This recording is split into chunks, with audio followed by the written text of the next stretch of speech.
tuche tempe trinle yarngoda pelge drolor zambe zepar pande lame shabla solwa Omo a guru vajradara sumatimu nishas Uta varda nishri badra varsa manya sarva siddhi hum Omo a sumatimu nishasane karma Uta varda nishri badra varsa manya sarva siddhi Omo a guru vajradara Sumatimu nishasane karma Uta varda nishri badra varsa manya sarva siddhi hum Omo a guru vajradara sumatimu nishasane karma Uta varda nishri badra varsa manya sarva siddhi hum Oma guru vajradara sumatimu nishasane Uta varda nishri badra varsa manya sarva siddhi hum Dagi Je Tsong Lama tuje che nyamda dala tuje siksu so gebe shesan dala tendus Uyon sungi nawa tsedo so tseji ningne solwa debe tse dechen korlo visu lekshu Ila sambe dede malupa geme lungi drupra chingi lo tsoni sodan dikdun shape tse dungi namge yinsu lekshun Lapchen tsoni yonsu tsopa dan cherani dun chanwara chingil Chanchu pargi ninsen tukun tu niyu peme siudru lekshune Chanchu drube gegen kunshishi tungen de la drupra chingil Dagi lo na chola chokpa dan chemin samjur ngenba shiwa Tumbe dede malupa beme lungi drupra chingil Dorna tingne tsira thamche dan techi pardune kab thamche tu Rese kyamne lama kele Tukje chingi dala siksu so gongyab drewe nyamda dachala Je Tsong Lame tuje rabgong Kudan sungi nawa drame tu nyamsunyuwe kesan topra sho Kewa kundu yanda lama dan Bela longche chin sadan lamgi yunten rabzo ne dorje changi kopa nyur tobe shoyo pakyu ke kut dagi lo pakyu ke sungdan da pakyu ke tukdan dagi yi ten yerme chikto chingi Lo ma kyu ke kudan dagi lo ma kyu ke sundan dagi ma kyu ke tukdan dagi yi ten yerme chikto chingi lo Om muni muni maha muni Shakya Munye Svoha.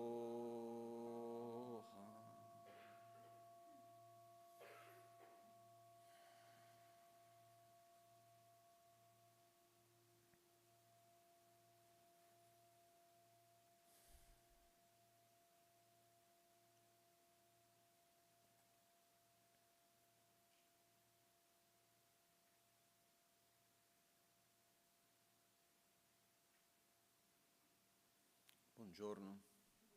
Good morning. When we do something, the attitude with which we do it changes what we do. And for this, especially when we go and listen the teachings of the Dharma, the attitude with which we do it is quite important. Now, today we will also see it more in detail. And to help in this process, at the beginning there are some steps that have been done for centuries that we will now do. And as I said yesterday, bit by bit, we will also do it in Italian, bring translation and make you understand. But now, as we said yesterday in this bridge, we're still in the part more of the Tibet, of following as it has been done for centuries, to then bring it to us. And the first thing that we will do is the recitation of the Heart Sutra. And at the end of the Heart Sutra is done the mantra of Tsinkamukha Dakini. And at the end, there is a moment where you clap the hands for 3 times, and this represents eliminating the interferences. And so in one hand you have method, love and compassion, and the other hand represents the wisdom. And so it's like the sun and the moon, and the middle, the interferences which are destroyed. The interferences are mainly of 3 types: external, so situations, external situations, people, noise, spirits could be, or everything external that in this specific moment doesn't allow us to listen well, to focus, to receive what we came here to do. The main interferences are those internal, so mostly our preconceptions, uncertainty, drowsiness, agitation, doubt, fear, aversion, envy, or other internal states that allow us by all means to listen and to comprehend and so on. And then there are the secret interferences, which is when we do something else, which is also maybe positive, but doesn't allow us to do what we wanted to do. So we start with the Heart Sutra, then we will do the prayer to ask for the blessings to the masters of the lineage of the Lam Rim. And so we start from Buddha Shakyamuni up to Lama Rim Chen Rinpoche. We will do this prayer, and then after this there is the final part where are done the request for the blessings to realize every gradual step of the path. And then bit by bit one understands it more. There is no hurry to understand everything right away.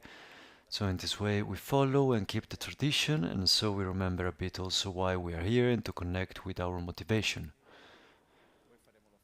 Then we will do the Mandala Offering to request to receive the teachings.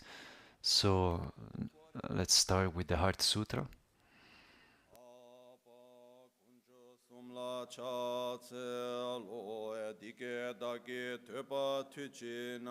Chumdende dodike dagi tuba tuchina, dige che dagi tuba tuchina, chumdende gyabo kap, chago pumbori la gelongi, gendun chimbo dan, janju sembe gendun chimbo dan, taba chikdu shuote, te tse chumdende samu nawa she, jawe chugi namrangi, tinge zinla nyombra shuoso, yang te tse chanchu semba semba chenpo papa chenrezi wangju sherabuki paru tu chimba samo cheba nila nambra tashin pumbo ngabo teta lai rang shinge tomba nambra tao tene sange gi tu tsedan demba sharipu chanchu semba semba chem Papa chenrezi wanjo la dige che me so rigi pu kang la la sheragi parotu jimba samo cheba chopra depa te jitra labra cha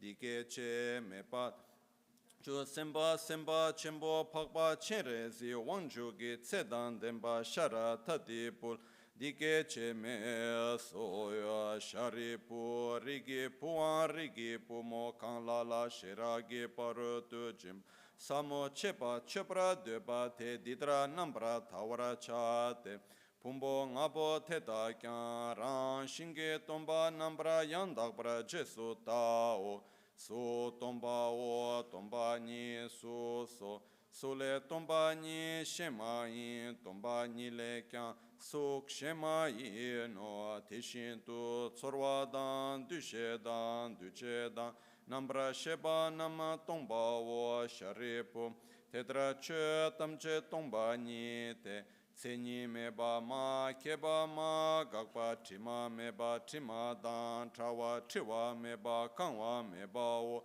sharipu teta wenat Song me tsorwa me duche na me Nambra sheba me, mik me, nawa me, na me, che me, lu me, ye me, so me, dra me, tri me, ro me, rekcha me, che me to, migi kama me ba ne, yigi kama me, yigi nambra shebe, kamge pardo ya me to, marikba me, marikba seba me ba ne, gashi.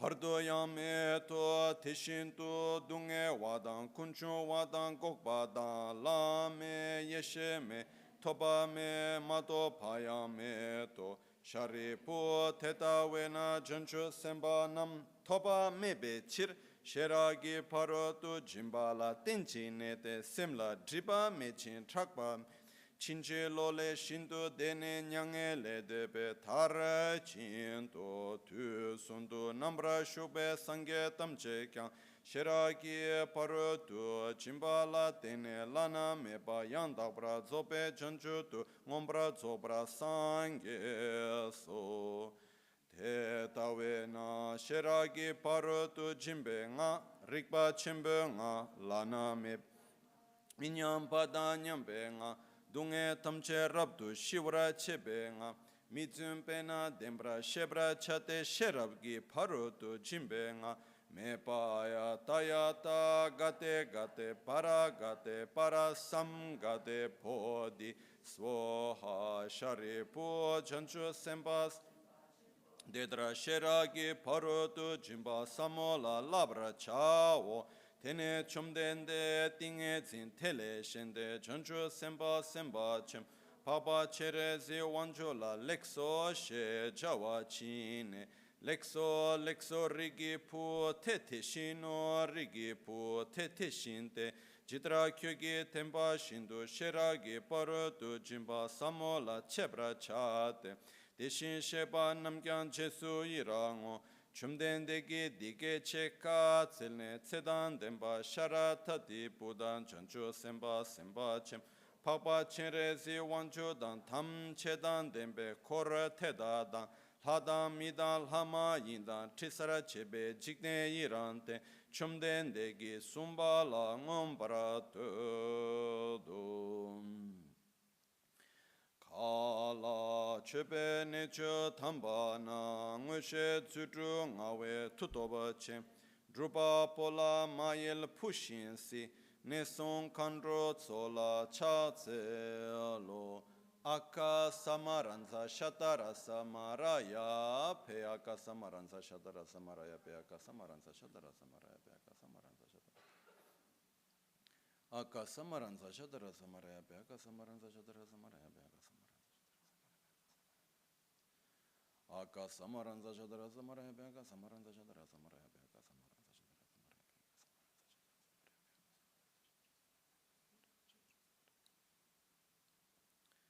bhaka samaranza shadara samaraya bhaka samaranza shadara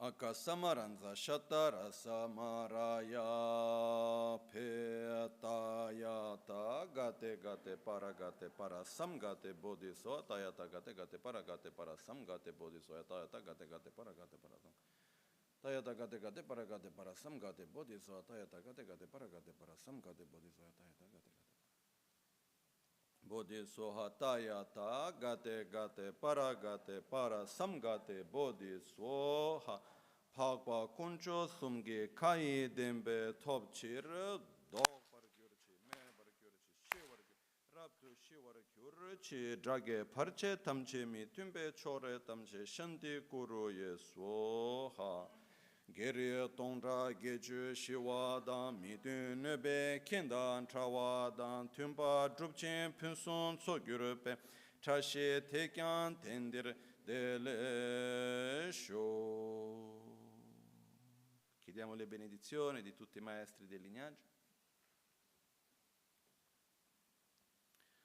Palden tsawe Lama Rim Chen Mo dagi chivra pede tenshu la karin chembe gone jesonte kuson toge ngodru tsedu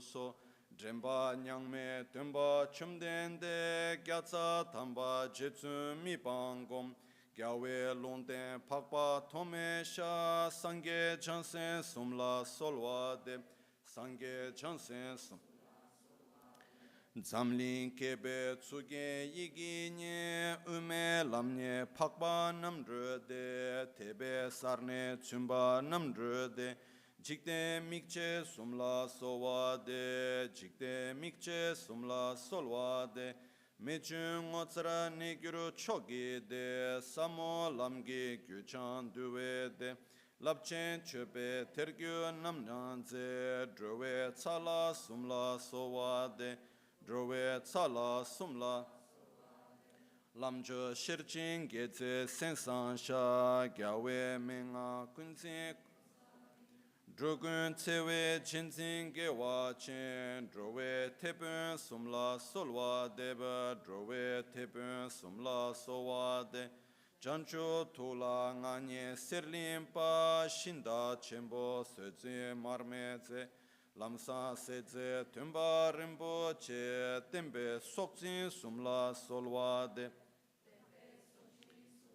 Sowa de mawa dame drencho shake to gyawe kenra kundu chambe yang samu tunse pakcho ludru sha mawe tsugen sumla solwa de mawe tsugen sumla solwa de pakpe gomba seze dawa cha tese tubo rikpe kuchu che Gyase rikpe kuchu nibe sha rikpe wangju sumla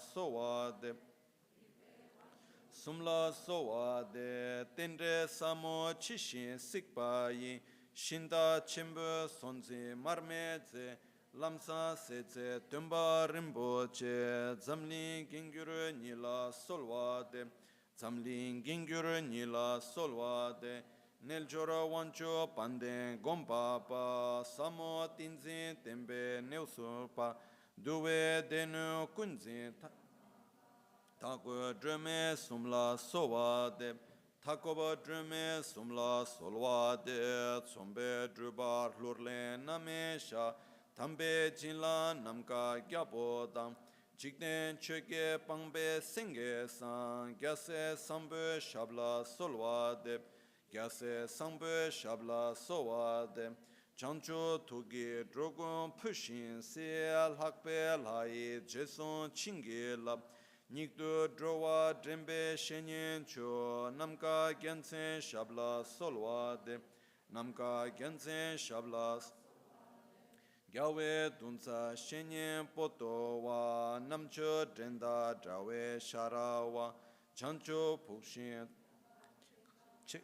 Drove rekon sumla sowa de, drove rekon sumla sowa de, londo ngada chansen chipu pa, drime lunge wangcho kebe cho, kamson drove gombo rimbo che, neden chimbu sumla solwa de, neden chimbu sumla sowa de, namdan tsultri ngedan sanchen pa, duwa bumde ngada tsuna pa, Chungo gyatso tarso mendra pa drove dremba sumla sowa de drove dremba sumla sabjin gyache chela nganye pe kalden drova kungi kyapsu gyur trinle samu temba geze pa panden lame shabla solwa de panden lame shabla sowa de Drube wangju chimbu tsutrin bara shenyen tsushin tenze shunu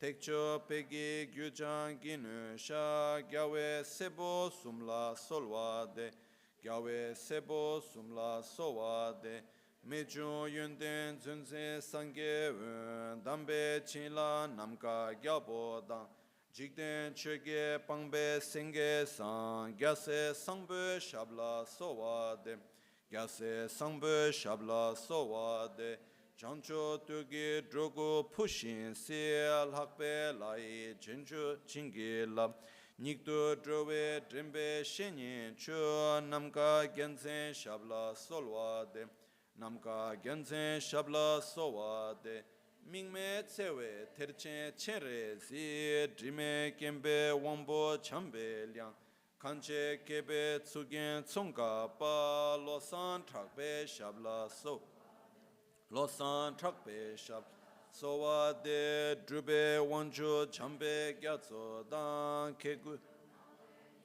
gele pe ningyo ngapa tsum Dame lama sumla sowa de, dame lama sumla sowa de, sungjo kunye chugi dorje dan kusung ungyuro gyawa ensa pa, lungto ngada sangye yeshe shaba kedru chimbo sumla sowa de, kedru chimbo sumla.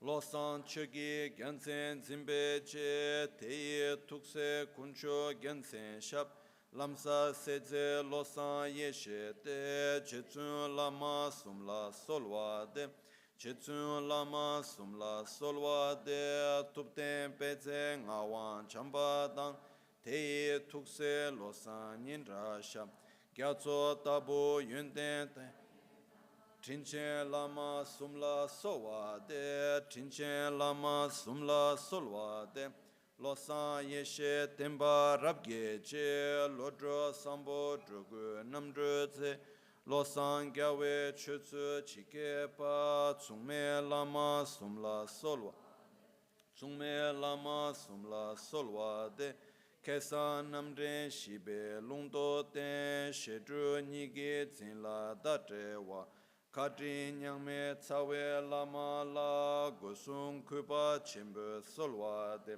Gosung kuba chimbu sowa de, Mangde damba sharwe kingoroge, Rimni chepe rida sunye se, Kesan duje munse kunde nye, Tenzin kedru shabla solwa de, Shabla sowa de tusung kyamne malu dube ko losan jambe lekshe droge sung lapsung gyunre lhundru gyatsu tu tinchen trube kula sowa de tinchen trube kula sowa de jamba chunde laso panorage tugyo lekche gyaten zimbe tsum Namshi Trinle Gyatso Guchen Kyo Yongya Jetsun Lamra Solwa De Yongkyab Jetsun Lamra Solwa De Losan Gyalwa Kunge Yeshe Ni Chikto Trime Gyalten Zimbe Tso Trodu Gun Trinche Lame Shabla Solwa De Trinche Lame Shabla Solwa De Lojo sambo pagyo trashi pa tuche tempe tinle yarngo da pege drolo tsambe zebra che pande lame shabla solwa de pande lame shabla Ramja sonla kunla tawe mi kesan tarpara drube jungo cho tsewe kyebe tapke zeba yi Seze shenye namla solwa de, sheje seze shenye namla solwa de, pande lame nambara tarpa la, keche tsamnya lokta mike shim, chize lekpra tongwe mugu gi, lame chinla semla jukpara sho, lame chinla semla jukpara sho. Richiesta di benedizioni. Request of the blessings to realize each one of the stages of the path to enlightenment. Tsushin temba lamge tsawaru lekpra tongne beba tumayi kuba chembe tembra chingelo kuba chembe tembra chingelo lemje nyebe dalwe tensandi shindu nyega tunchen shegyurne Ninzen kundu nimbo lembelo gyunche meba kewra chingelo gyunche meba kewra chingelo lukso yola yu burashin nyurdo jikbe chiwa dremba dam shiwe jesu ludan trima shin karna ledre chishin trawa la ngepa tembo nyene nyebe tso trashi trawa namkyang pongwa dam getso tada druba cheba la takto pakdan dembra chingelo takto pakdan Chebe mingo dunga kunge gu yide miru sibe punsogi nyemirine tarpe dewala tenire chimbo kevra jingelo tenye chimbro kevra jingelo namda samba teye tramba ye trenda shishin payo chimbo yi tembe tsawa sosro tarbala druba nimbo chebra jingelo druba ningbro chebra jingelo Rangni sitsro longwa chishin tu magyur drowa guingyan tedra war tongne drowa drowe kurkerwe chanchu simcho jongwara jing simcho jongwara jinge lo simsan kekyan tsutrin namson la komba mena chanchu midru lekpara tongne gyase domba la tsumba trakpe lobra jinge lo Tsumba Trakpo Lopra Jingelo Lope Yula Yenwa Shiche Chin Yanda Tenla Tsushin Cheba Ye Shine Lakto Sungdo Drewe Lam Nyurdo Gyula Kevra Jingelo Nyurdo Gyula Kevra Jingelo Tumo Lamsa Nudu Gyurbana Tekpa Kunge Chogyuru Dorjete Kesan Kewo Jungo Tamba Tera Dela Nido Chupra Jingelo Dela nito chukpra jingelo tetse ngodru namni drubeshi namda tamze dombas choma mimbe ngeba nyigiru ne sokdan dete sungra jingelo sokdan dete sungra jingelo tene gyute nimbo rimnigi nenama chishin tone tsumbayi tunshi nelchuru chule miyel wara tambe sunshin drubra jingelo Tambe Sunshin Drupra Jingelo Tetra Lamsa Tube Shenyen Dam Tsushin Drupe Drona Shapten Chin Chida Nange Pardu Chepe Tso Nyevra Shivra Jinge Labdu So Kewa Kundu Yanda Nyevra Shivra Jinge Labdu So Kewa Kundu Yanda Lama Da Longche Chin Sada Lamge Yunde Rabzo Ne Dorje Change Kopa Nyurtobsho, Dorje Change Kopa Nyurtobsho. Offerta del Mandala. Offering of the Mandala and request for the teachings.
Yidam Guru Ratna Mindrala Kam Niryatayami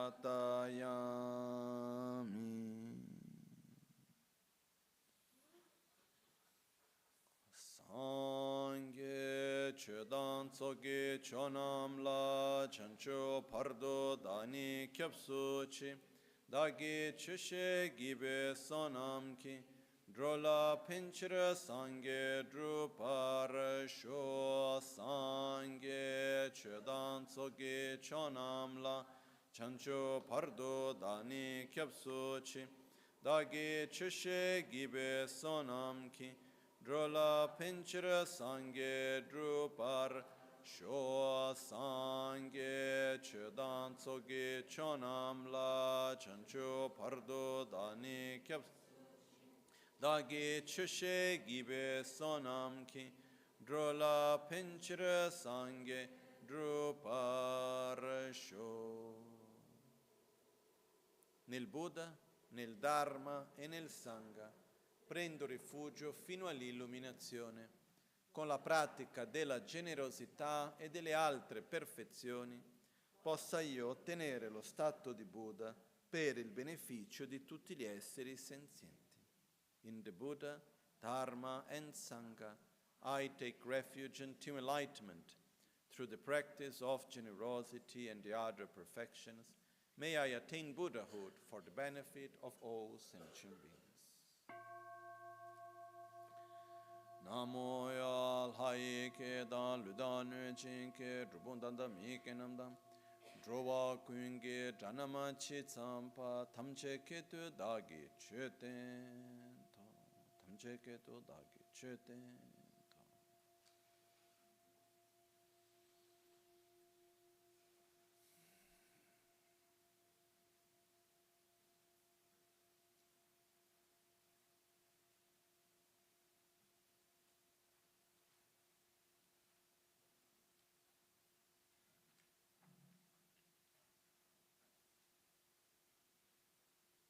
Buongiorno. Good morning. Cominciamo oggi. We start today allowing ourselves for a moment to dream. Let's try to imagine how our life would be. So each one think of his own life, of his or her own reality with the body that we have,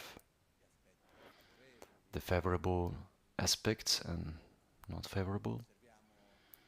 We observe what is our own reality, like in the family, our working reality, social, the people that are around us. We observe our own situation, economic situation. We observe the situation that we have in the social context,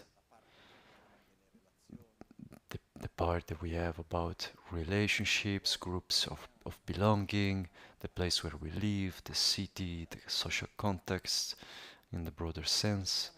Let's try to imagine and to see our life with all the different shades without getting into many judgments about it. Let's make like a sort of photography. And now let's try to imagine, to allow ourselves to dream how our life would be with all the different shades that we have just talked about and others also. If we could live it, not projecting any more things about how we think that they should be like, and to live in harmony with things as they are.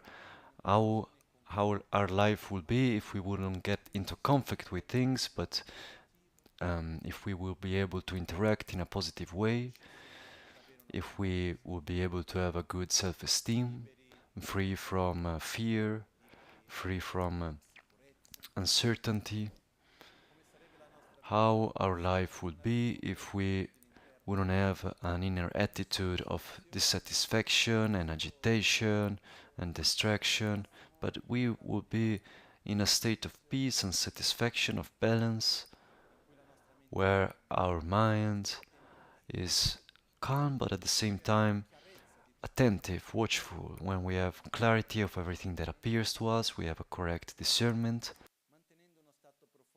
maintaining a profound state of peace, but at the same time without detachment from the world. Now, how this experience would be if at the same time that we live everything with clarity, we have also a sincere, profound love towards ourselves and towards every being that surrounds us. How our life would be if we would be free from fear, anger, rancor, aversion, and if we would manage to love every being that surrounds us as we love ourselves. If we will be able to nourish without difficulty what is good for us and the others, if we will be able to abandon without effort what is not good for ourselves and the others. In other words, how our lives would be with our body, with the job that we do, the context that we are in, economical and all of all of that, but if we will be by all means at peace with ourselves and the world that surrounds us, and if we will be able to see the reality in a coherent way, perceiving what is impermanent as impermanent and subjective as subjective, and consequently being at peace with ourselves and the others. And so let's allow ourselves to dream this state for an instant.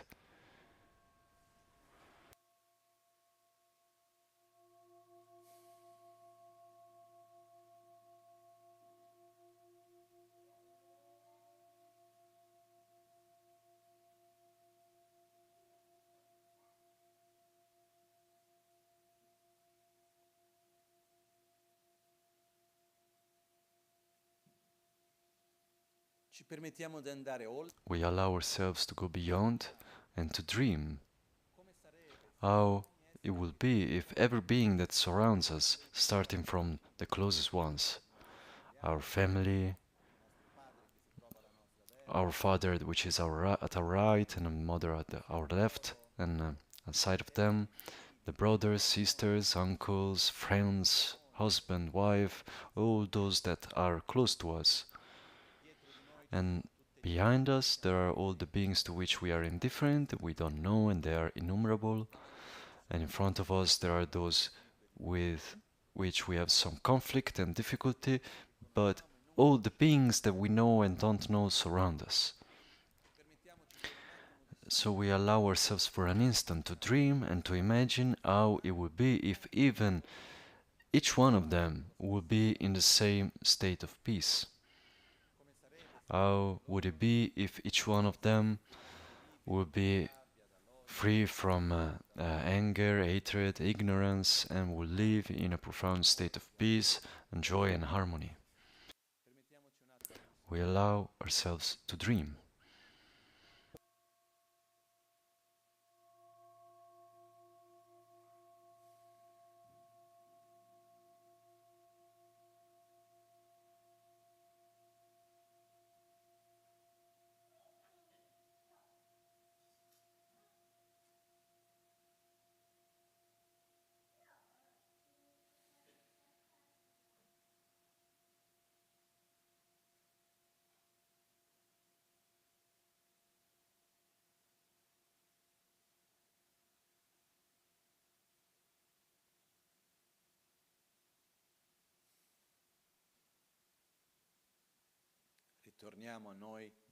We come back to us here, and we ask ourselves, do I want this dream to become reality or not?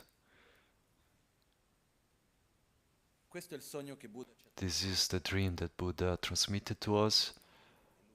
That is the utopia that Buddha followed, and that he shared with us. And that starts partly from ourselves, and it starts from the fact of asking ourselves, first of all, this utopia, is it possible or not for ourselves? And do we want it or not?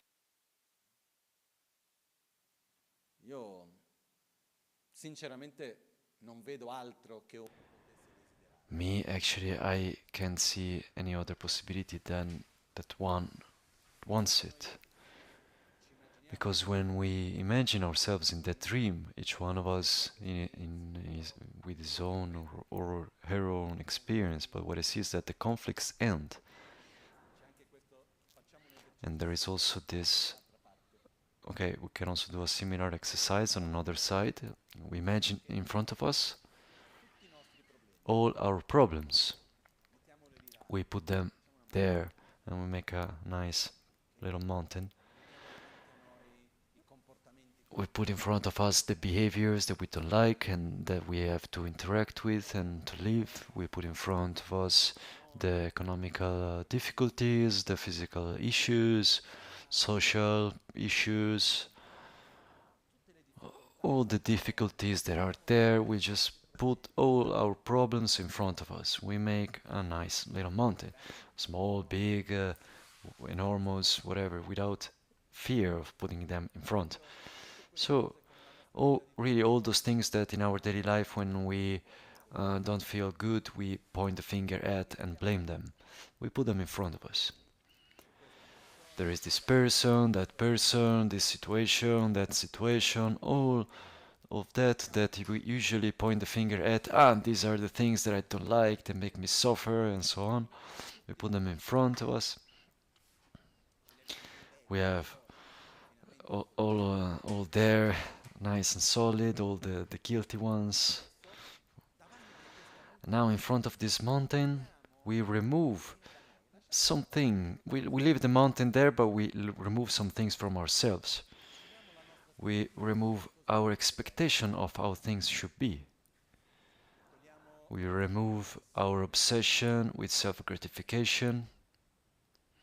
We remove the rancor, the anger, hatred. We remove the fear and dissatisfaction. We remove hatred.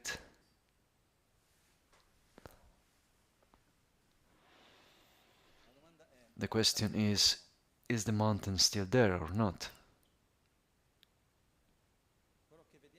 What we see is that when we start to remove what are called our own mental defilements, the mountain can't sustain itself anymore, because the basis that sustains that mountain is our own selfishness, our rancor, our fear, our attachment, dissatisfaction, and so on.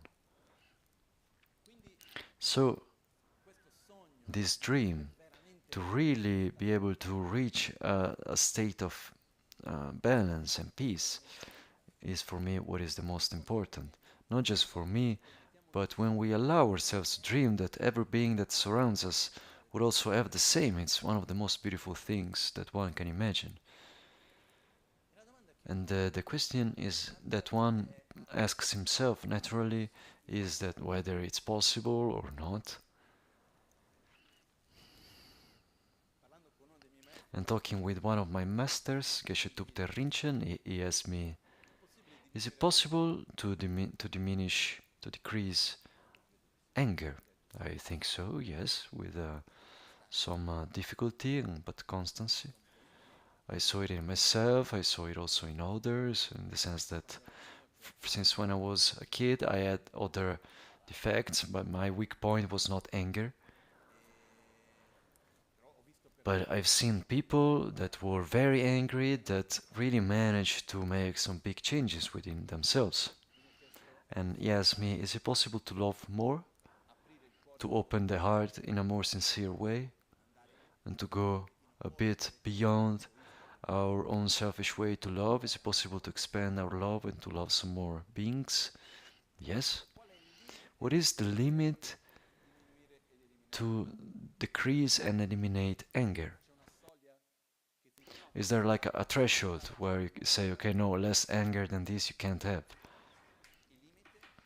The limit is that there are no more situations where one loses the balance and reacts with aggressiveness. What is the limit of love? It's not that like after 5 you can't love more than that. That's a maximum limit. Reach that number, or beyond that you can't love. What creates a limit to our love is our own selfishness.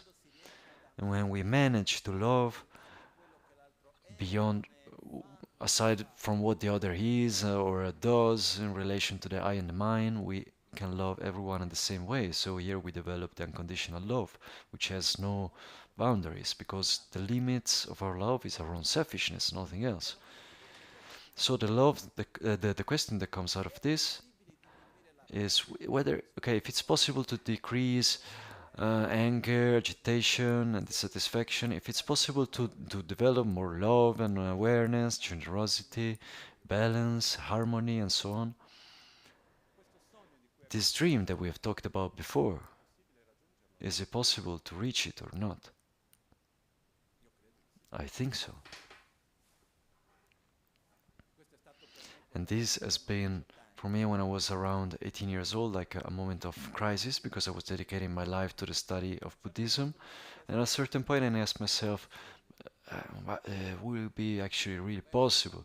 I read a verse from Lama Tsong Khapa was beautiful about the three aspects of the path. If the first step is so difficult, let's just let it be. Maybe in the past there were those that were able to do it, but today, looking at myself and the others, well,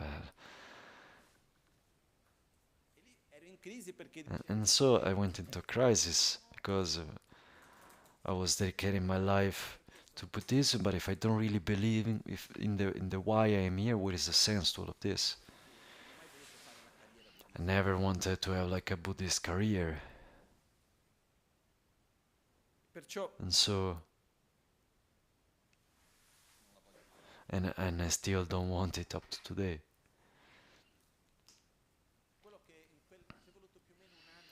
It took me about 1 year of reflection, talking about my masters. I also had a personal meeting with Dalai Lama in Israel, in the Lake of Tiberias.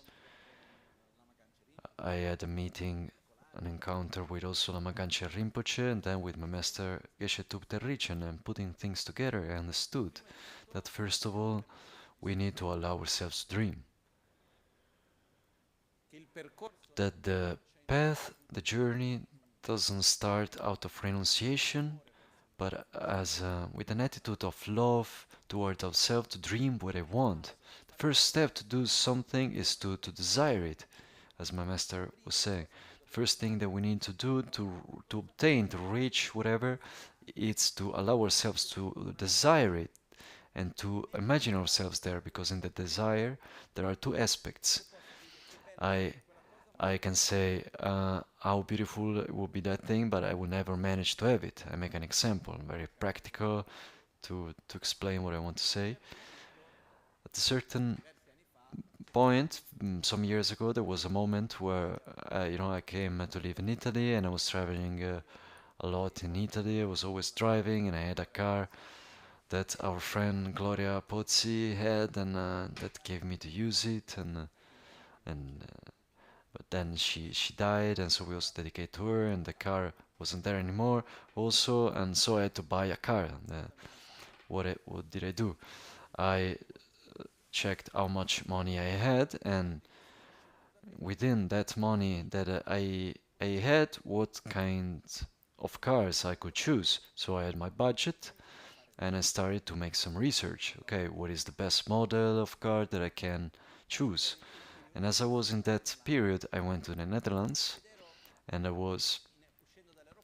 I was going out of the airport, I saw this really big advertising banner with an advertisement of Rolls-Royce, and it said, if you ask the price, it's not the car for you. And that made me reflect, because I told myself, yes, it's really like that. In my wish list of the cars that I would like to see, my priority was like a car that would be safe, comfortable, and that I'd like was quite durable, with not much manutention, and that could last in time. That was inside my budget. But there were some cars that were comfortable and secure that were not in my list. Many, a lot. Why were they not in my list? Not because they didn't have the characteristics, the qualities that I liked, but because I didn't believe that I could have bought it. If someone would come to me and would put like a car that was not in my list, that was like above what I could afford, and told me, look, I give it to you for that price, then it will get into the list. So what happens is that when we want something, it's not enough to just desire that thing there. We also need to have to trust in our own capacity of obtaining it. Otherwise, we will not really desire it.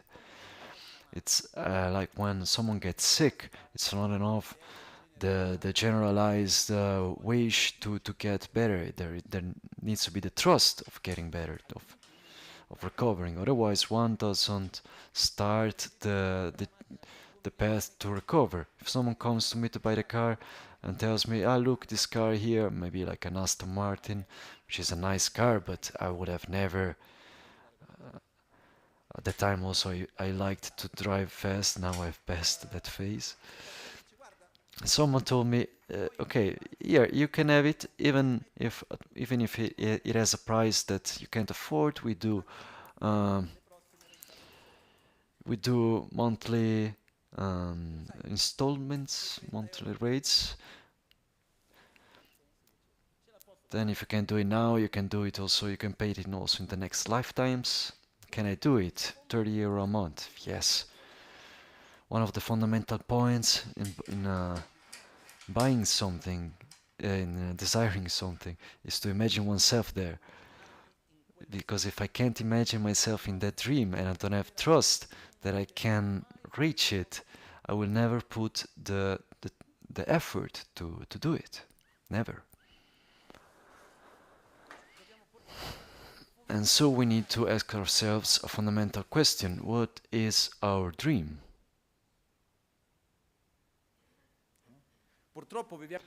And unfortunately, we live in a time where often we miss the dreaming. We talked about this before this period came, was Nietzsche. There is a description, a quote. I heard a documentary talking about this. It was called Last Man.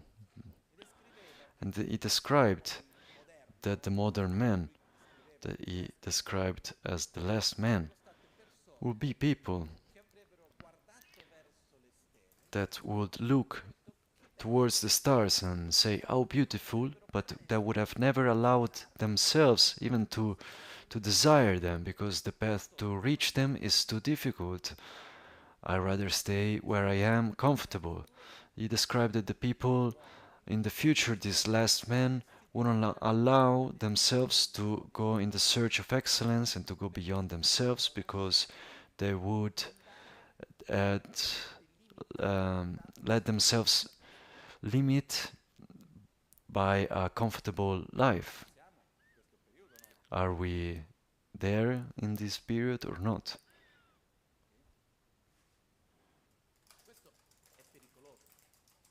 This is dangerous.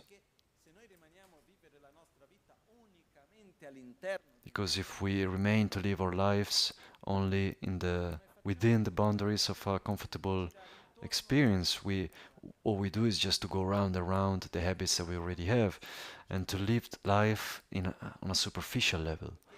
Because growth, development, the finding and inventing new things requires to get out of the comfort zone. It demands to go beyond what we usually think that we are able to do. But the basis for this is to wish it. The basis for this is to dream. And while once the dream was more part of life, now, as of today, the first thing that we have to face is to remember ourselves to dream. Because we don't even allow ourselves anymore on the social and political level also, isn't it? What I see is that we are ready to point the finger at the defects of the systems that are there. We are very ready to blame, to point the finger at the political system, social system, the healthcare, or this politician or that. We are ready to blame, and this is the national and international sport. Often I hear about some conversations, and I say myself, are they maybe as experts of that argument? They know the details of the background, because they talk with such a certainty. I know it's wrong, that it's not like this, I should do it in this other way, that I ask myself. But at the same time, that we are able to point the finger and criticize everything and everyone, the majority of us doesn't have really an alternative that desires, that wishes. It's not that we say, look, I would like a system like this. We don't like it how it is, and somehow we expect that the miracle just happens. But the fact is that if we don't dream, and we don't walk towards that direction, if we don't allow ourselves to dream, we remain where we already are, going round and round.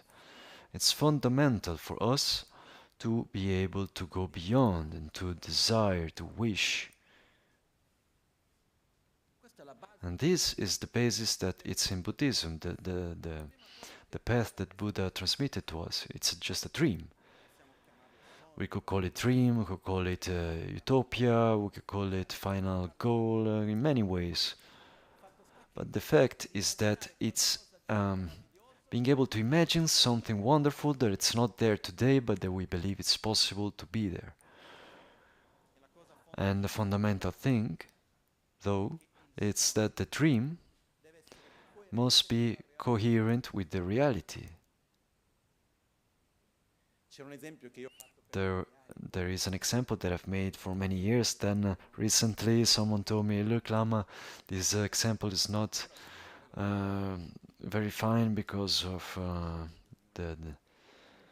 but I tell you anyway. Let's say that I desire to be pregnant, because I see some women that are pregnant, having some babies, and I say, wow, what a beautiful, wonderful experience. I also want to have that feeling of having a being inside of me that is born here and there. And I develop a profound wish, desire to be pregnant. How many possibilities do they have? The only one that I see today is to die, to be reborn as a woman, and then it's all to see it, isn't it? And so to desire something that it's incoherent with the resources that are present today, it's a cause of frustration. The dream must transcend the current moment, but it needs to be coherent with the present moment. This is fundamental. And so the dream that we allowed ourselves to have, to imagine before, so a life free from anger, jealousy, envy, fear, a life in a state of harmony, balance, satisfaction, of presence in the present, of joy, of peace. Is it or not coherent with what we are today? And the tendency is to say maybe not really. But if we look deeper, we see that our own mind and being in is, because let's also remember that mind and body can't see and experience as something separate. Well, you can, but it doesn't really work. It's two sides, two manifestations of the same. Our being has one characteristic, that it's what makes it so that that dream is possible. There is one characteristic of our own that is what brings coherence between the dream and the reality, and it's the fact that we are constantly in transformation, and that the transformation happens depending on interaction. In other words, we are interdependent. That is, my being is always transforming. If I think in a certain way, those type of thoughts will become more and more natural. If I act in some other way, that type of action becomes more spontaneous. Our mind is malleable. Using modern times, we talk about epigenetics. Every action, every experience that we have changes at the level of DNA. The microbiota is constantly changing depending on where I am and what I think even. We have the plasticity of the brain. But not only the plasticity of the brain, where our neurons are changing according to the types of attitude and experience that we have. Every aspect of our being has this plasticity on every level, from a superficial level, gross level, to a very deep level. And it's this plasticity, this capacity of transformation, more than capacity, this constant transformation that we are in, that if it's given the right direction to it, we go towards that direction, and it's possible to reach it. And so, where is it that we find coherence between the reality of the present and the dream of reaching a state of inner peace. To use a modern time, to a modern term, in our plasticity of body and mind, in our interdependence, in the fact that we are constantly transforming, and in the basic rule that wherever there is interaction, there is transformation, and that the transformation is coherent with the interaction. This brings us to an important question. How do I do it?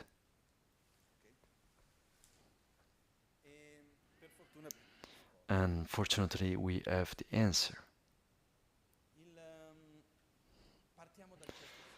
Let's start from this dream, and I really invite you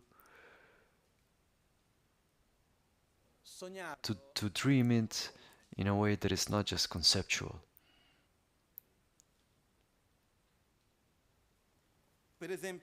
For example, once I asked myself how to put the effort into something. Because what I said before, okay, my weak point isn't anger, one of my weak points is laziness. Has always been that. One day someone told me, what is the antidote of laziness? It's the effort. Well, thank you.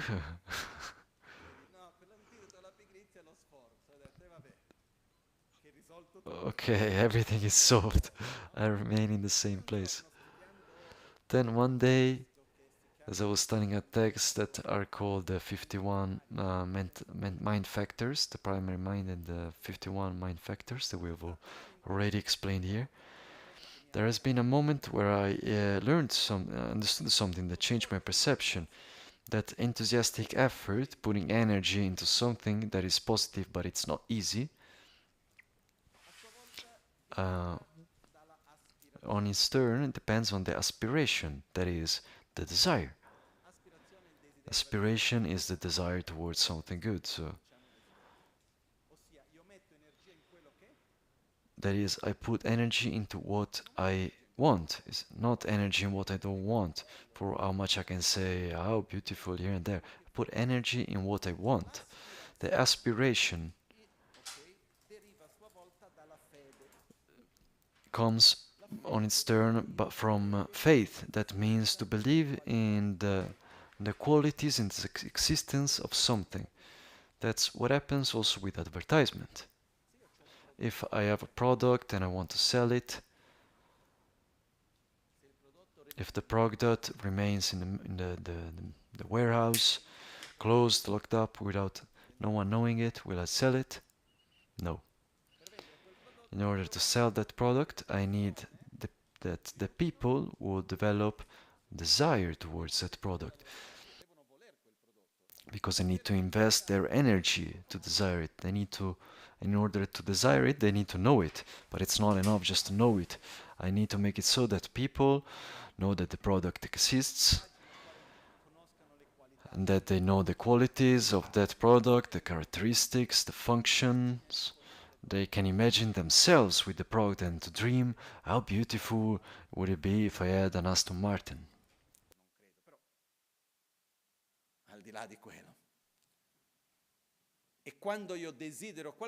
And so, aside from when I desire something, I put energy into that. How does advertisement work? Do I just show you once the product and that's it? Or do I need to hammer you everywhere? Show you and make you hear that thing in a way that it's an aware or unaware, unconscious, and direct, indirect, so that it slowly one starts to desire it and doesn't even know why. That's how it works. But the question is, does advertisement work or not? If it didn't work, it wouldn't be one of the main businesses of the world. One of the richest societies of the world became like that through the power of advertisement, because it goes to directly to this mechanism of our mind. That is, when I get to know something, then I can desire it. When I desire it, then I put energy into that. That dream that we have talked about before is like a Buddhist advertisement. But we need to repeat it. We need to go there and repeat the dream. The image of Buddha actually is there to remember us of that dream. It's there to tell us, look, I've done it, you can also do it. The images of the Buddha is not there to be like a sort of God where we go and ask something. It's there to tell us, look, that in order to reach this deep state of peace is possible. Come here, that you can also do it. Then we have all these testimonials also. There are all the different masters of the lineage. Let's say I've bought it and I liked it. It's like the different reviews. They all did it, so I can also do it. The real difficulty is that you cannot buy it with money. You have to buy it with effort. We have to put energy in a change of conduct and so on. But we have to repeat the dream in order to make it so that it becomes profoundly ours. And unfortunately, it's not enough to just repeat it 3 times. It's something that constantly needs to be present. Because otherwise, I have already asked myself why there are some companies, without having to make advertisement to anyone, but why Coca-Cola is still doing advertisement. Because if you're not there constantly, then slowly it goes away from the mind. And if it goes away from the mind, then the desire ends. If the desire ends, then it also ends the energy that it's put there. And so that's why at the beginning we begin with the Buddha, Dharma and Sangha. I take refuge towards enlightenment. The enlightenment is this dream, but it means to reach this state of peace. And we constantly need to remember ourselves and to connect with it. Because the more we believe in the dream, the more we believe that we ourselves can reach it, and the more we also have passion towards inner peace. And the more we will put energy in the path to get there. Are we there on this? So make your own advertisement.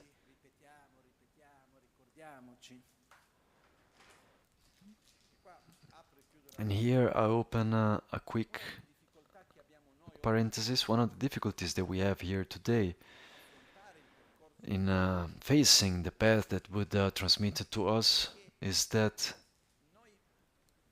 we come from a vision of the world, from a basis that is quite different from the basis that was there in those to which Buddha transmitted these teachings, or to those that afterwards in Tibet. In our basis of the vision of the world, we have a strong influence of the monotheistic religions, a capitalistic vision, a scientific, materialistic vision. That is the vision of Newton mainly.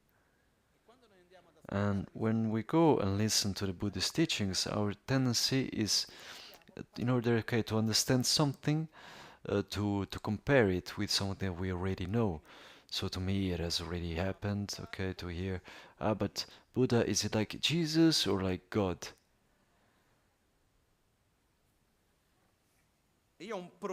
And I have a profound respect towards Jesus. But it's very difficult to compare and to say it's like this or like that. Eventually, it's a lack of respect towards one and the other. Buddha is a person that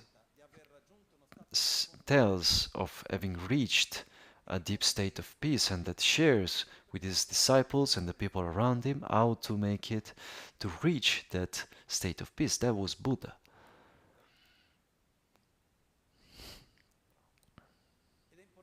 And it's important for us to see this. And so one of the fundamental points, central points of the Buddhist teachings that I also said yesterday, it's a trust that each one can make the same path. Because Buddha in no moment he said, I am here to remove you from your suffering. what Buddha said, I can show you what to nourish and what to abandon. Then it's up to you to do it. I can't remove your suffering. So, like how you remove the dirt with water. I can't remove your negative imprints, your conditioning, such as anger, ignorance, as if I had to remove some stains from a texture.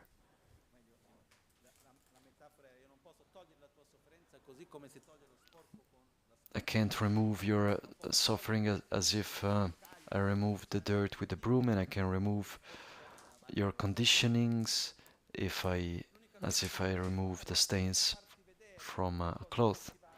The only thing that I can show you is what you have to cultivate and what you have to abandon in your mental and physical and verbal conduct. Then it's up to you to do it, and this is what Buddhism is based on. And so, at the basis and through the whole path, it's fundamental the dream.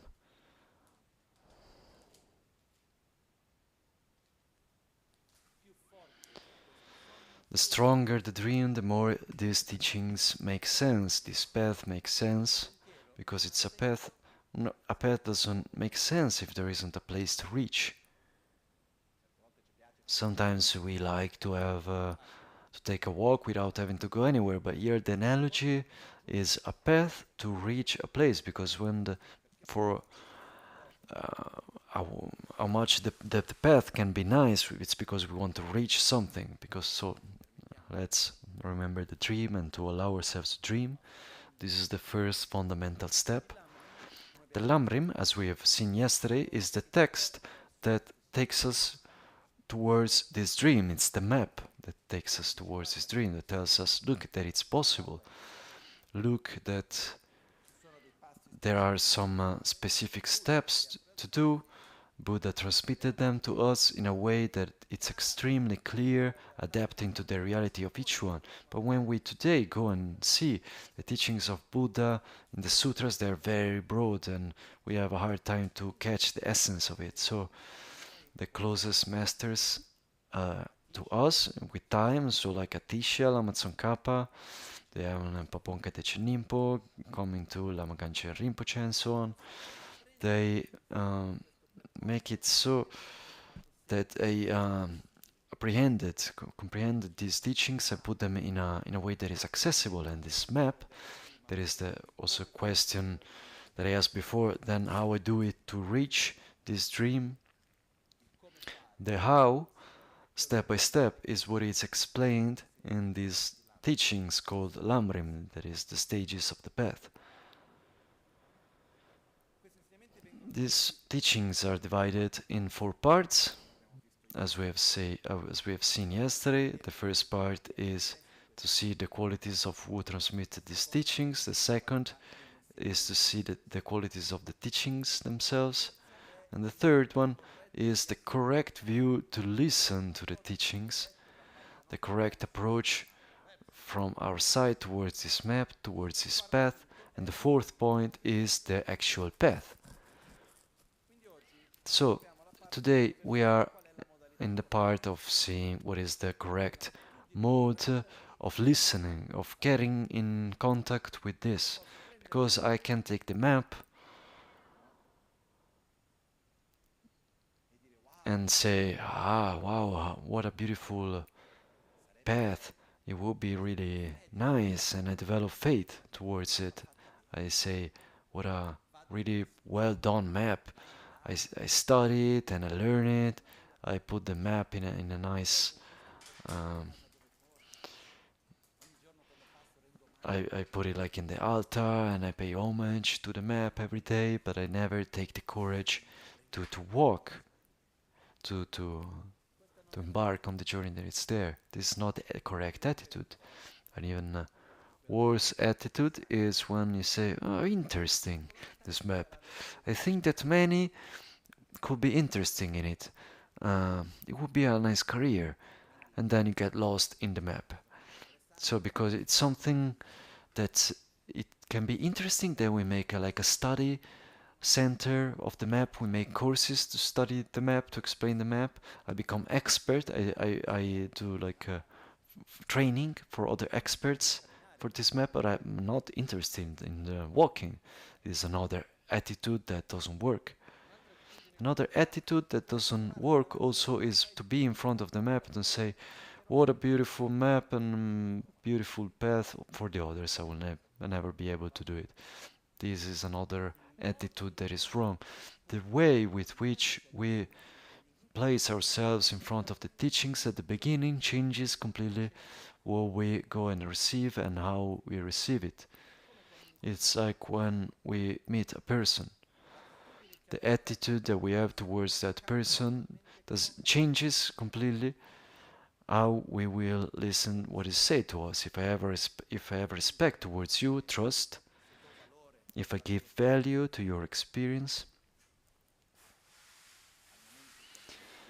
to the moment that we have together, what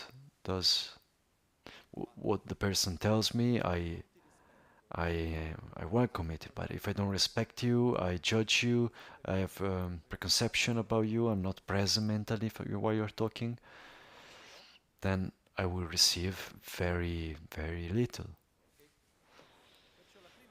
So the first attitude that it's here, that is the third step of the Lam Rim, part of the Lam Rim. How to listen to the teachings that have these characteristics. So we get into this together. Yesterday we have seen the history of Atisha. I wanted to correct something wrong that I said yesterday because I was thinking about something, then it came out in a different way, and then I reflected on it, it was wrong. Talking about Pabonka Rinpoche that wrote the commentary of the liberation in the palm of your hand, there was a moment in his life where the political boss in Tibet went to Pabonka Rinpoche to try to convince him to act differently according to some aspects in the spiritual part, that politically would have been better. And Pabonka Rinpoche answered, "You take care of politics and you leave to me the spiritual part. I don't change my path, so that it's politically better." And at certain point yesterday I said that it was offered to Pabonka Rinpoche a place in politics, but this was another master. I got confused.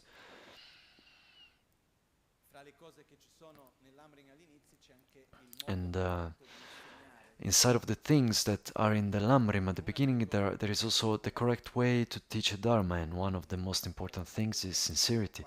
And so, from my side that I'm here to share with you, one of the things that you shouldn't do is to pretend that you know what you don't know, and so the lack of sincerity, and so I realized of a mistake, and so let's fix it. I took the commitment that I would have used this text, so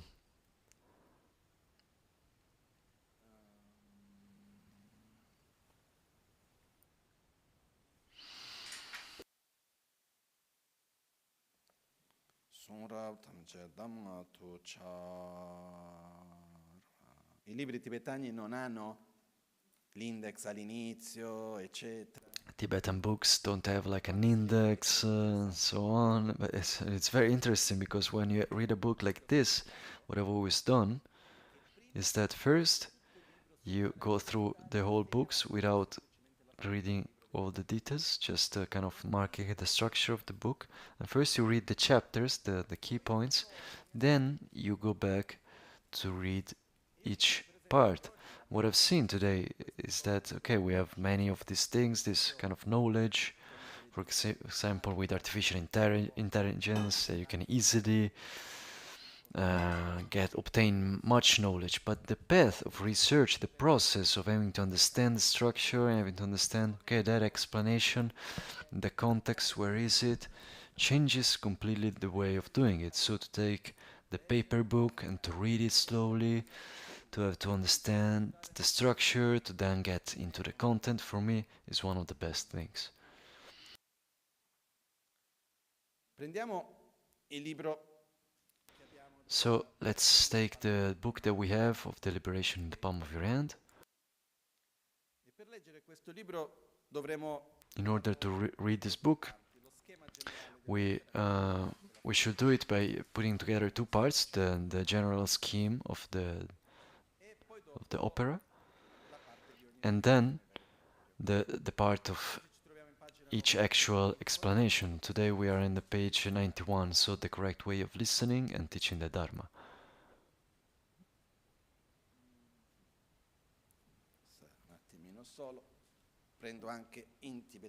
I also take the Tibetan version, this also as an index. 75.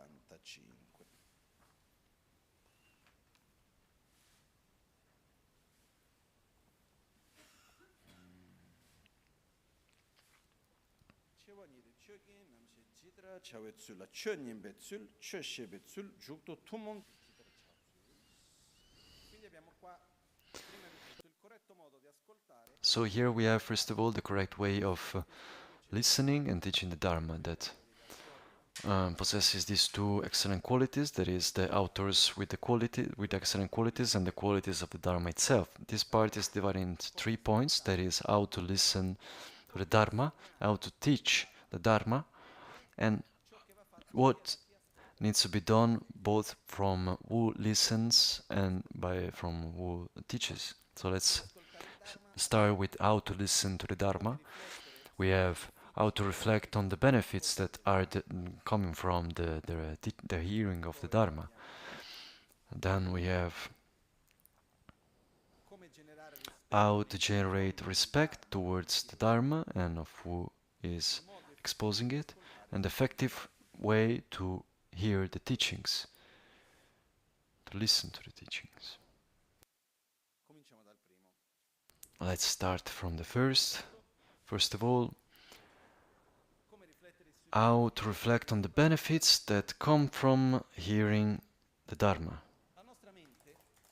Our mind is made it so that in its process of transformation requires usually 2 or 3 steps that Buddha described. If we want to learn anything, the first step is to acquire information. The second step is to comprehend the information. And the third step is to familiarize with that information.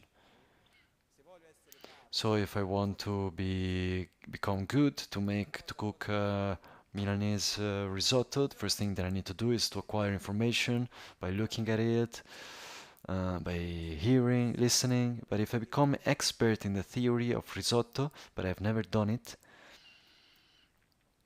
it doesn't work. Once that I've listened on how to do it, then I should go to the second step, that is to remove the doubts. And to be not just like, okay, yes, that person said that you should do it like that, the other person that you should do it in another way, so it needs to be my knowledge. And in order to become my knowledge, I need to revisit the doubts until I have like a real comprehension. And even when I have listened on how to do the risotto and I have removed the doubts, I need to do it many times in order for it to become really tasty, good. And that's the part of familiarization. But the first step is to listen, which is not uniquely the fact of listening, of hearing someone that is speaking, but it means to read, it means to see, to acquire information. And what happens is that the more we are able to listen to the Dharma, the more we are able to acquire information about this path, about our own conduct, about the importance of love and compassion, the correct view of reality, and so on. The more we get richer internally, the more we're able to see reality through this filter. Because we perceive reality through our body, our mind, and our mind is formed by the experiences that we lived, the conditionings that we have, and the information that we received. And so, the information that I that I receive during my life, they go and determine the choices that I take. They go and determine the way that I relate with reality. And it's through this process of receiving information that we can expand our mind.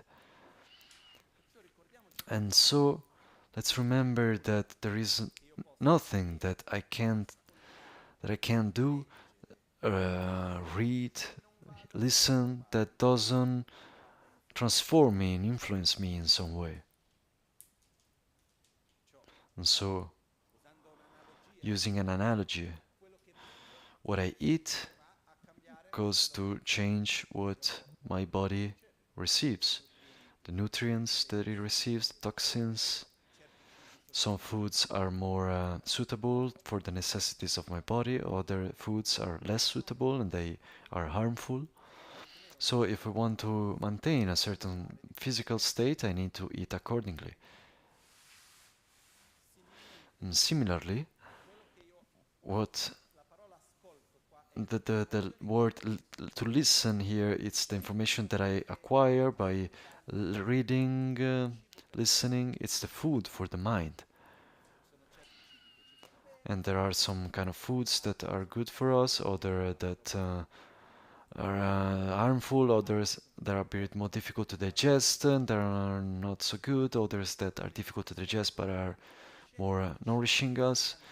And in the same way that we go and choose the healthy food, the same way we need to choose the food for the mind that brings us to a state of balance. And this food for the mind is called Dharma, which doesn't mean that it's uniquely inside of Buddhism. I'm not saying that. What are the information? What are the information that we can that can take us towards a healthier life, physically, mentally, socially, in the relationship with people. And this is fundamental. And so, to listen to the Dharma means to open our mind for a sane way of living, in a way of thinking, acting. It is also said that among all the riches that we have internally of our vision, of our internal qualities, this nobody can take them away. This is something, a treasure that we acquired that no one can steal from us. There is an economical crisis that can take it away. There are many other things that we put energy to get that as time passes get degenerated also. They become old and we need to protect them. Also when we know what we know, we also have to take care of that, otherwise it goes away. But the fact is that to be able to listen to the Dharma is what opens our mind to expand the vision. And then, after having listened, we need to comprehend, because I don't want anyone to say, Michel said, or Lama Tsong Khapa said, or Buddha Shakyamuni said. The beginning is fine, but after a while I want that if these things have a sense for you, then they become yours. And it's not that anymore like this Lama or that Lama say that. No, it's because I really believe it deeply. And the example that is given, okay, because someone comes to me and says, don't touch the fire because you get burned.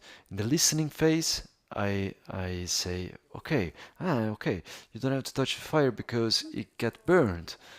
But why? Because the Lama said it. And the subsequent phase is where you go and analyze and comprehend and prove. You get close to the fire, and you see that it gets hurt, it gets like warm, and so after that, if someone says, why does the fire burn? Because I have my own experience. It's not because someone else said it. It's because I have my certainty, and that's where we should get. And I reflected still on the sentence of Lama Tsong Khapa yesterday, where he said, okay, the three attitudes that are necessary to take this path, it's to not have prejudice, to not be attached to one tradition or the other, to have mental strength of wanting to change, of wanting to comprehend and to discern what is good and what is not, so not to find blindly. And to want to make life meaningful, so not just to want to live for a comfortable survival.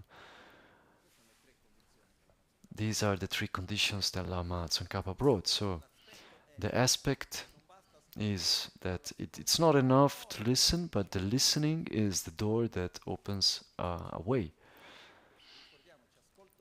And let's remember also that to listen is to acquire information, it's not just hearing. And so the books that I read, the images that I see, the videos, the direct teachings, the presence that I have with people that transmit information to me also in a non-verbal level, all of this is to acquire information. The second step is the comprehension. What we are doing here is a process of listening and partly of comprehending, because we are also doing a sort of analytical process, meditative process, reflecting on things and trying to do a process of analysis together. And so once that we have comprehended, it's up to us to familiarize with those aspects so that they are not anymore just concepts, but they are a profound thing of our reality.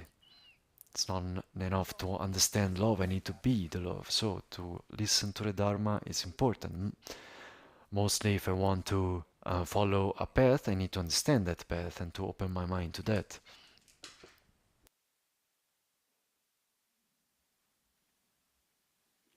C'è qua un verso che viene detto nei raccolti. Here there is a verse that where it said, "The listening is the lamp that dissolves the darkness.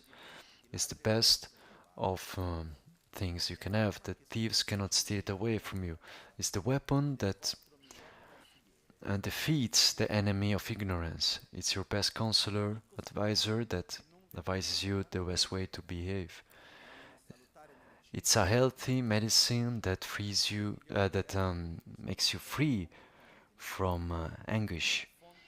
It's the supreme source of fame and glory. Listening is a precious gift that pleases the sage ones. But the point is that to listen, to open our mind, and to see things in a different way, in a sane way, it's fundamental for us. And that's why I invite you also to another important thing, that is, let's not never stop to study. Let's never stop to open our mind to new knowledge, because what I see unfortunately is that we have grown up in a context where study had a specific function. I study in order to go to university, to have a job, then maybe yes I have to do some updates because they are required or because I need them to do this or that, but we lose sometimes the aspect of study, which is listening, as a tool to expand our vision. And then there is a danger in the modern times that it's even greater. Once I had a friend. I have perfectly his face in front of me, but I don't remember the name. He was a Catholic priest living in Australia. He was a professor at the University of Phenomenology. And we were on a journey in Tibet together. We got closer in a friendship. And once I was in Nepal, and as we were talking about what phenomenology was, at a certain point he explains me, he talked to me about something that I never understood.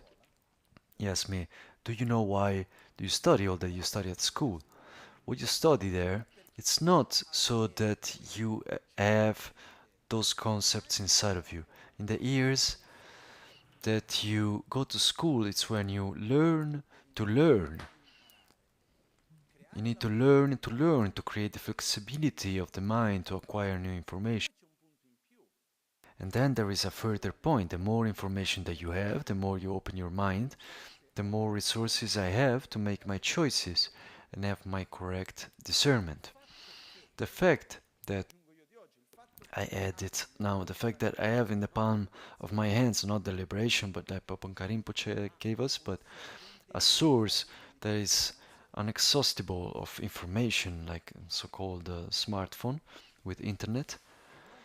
It's not enough when I need to take decisions, when I need to discern whether something is good or not, if it's like that or not, when I find myself in moments of doubt and uncertainty, what I follow, what is there to the right thing to do. In the moments that where we have to take decisions in life, our point of reference is what we have elaborated, digested, brought to our insight. And so the broader our knowledge is, the more resources we have to elaborate, compare, understand and comprehend reality and to take decisions that are more coherent. The more superficial our knowledge is that we have acquired, the more we are easily manipulated. And so to listen is fundamental, to open the mind to knowledge. And so for this I beg you, let's never stop studying, whatever the argument. Because when we stop studying, our mind somehow forgets, it's not anymore trained to learn. And so at a certain point we create our own vision of the world and we remain closed inside of that bubble and we stop to expand it. And so I really invite you, if not every day, like sometimes maybe like means once a week or at least, to go there and try to listen, read and comprehend, acquire information on something that you didn't know before. Lama once gave me an explanation when I started my studies. Be careful that there are two types of information. There is the information that when we acquire it, they open up our mind towards something else, they expand our consciousness. The more that I know, the less I know because my horizon amplifies. Then there is the information, the kind of information that ends in itself. What does this person did? What is the color of the underpants of that person? Like this kind of information that once acquired, that fill the space and they don't bring ourselves anything else. And this information is useless. Is this clear? And so the first step that is given here is the benefits that come from listening to the Dharma. So it's to expand our mind. This is fundamental.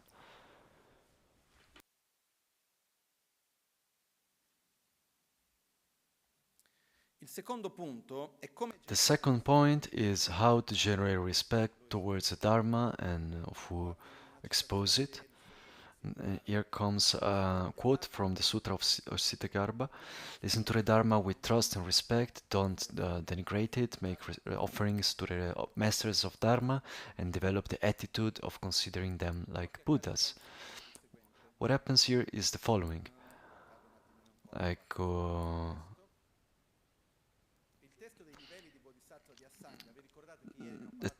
Do you remember that yesterday we talked about Asanga, these two important masters, Asanga and Nagarjuna? In one of the texts from Asanga, this explains what are the kind of behaviors that you should have when you listen to the Dharma.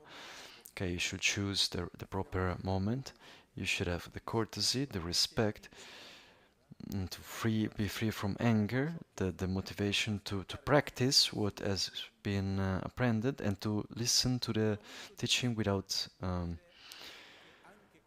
being without arrogance. The right moment, okay, is that when we go and listen to a teaching, receive a teaching, we should have the conditions so that we can listen properly. Someone tells me sometimes, Lama, I like to listen to the teachings as I'm cooking, driving. Wonderful, because somehow something gets in, but it's not the time of listening. It's very different when you create space and physical, temporal, and consequently mental for listening. Because if I don't create space for that, if I try to listening as I'm doing something and I'm in a hurry between doing one thing and the other, the mind is not acquiring enough. And so the moment is important, which means to create the right space, the right context to really acquire proper information. And if we go and check also in our Western world, the places where that transmit the knowledge, how much are they in general treated with respect? A lot, right? We have the big universities where you have like these really big buildings. Why? To show us the importance of what is transmitted there.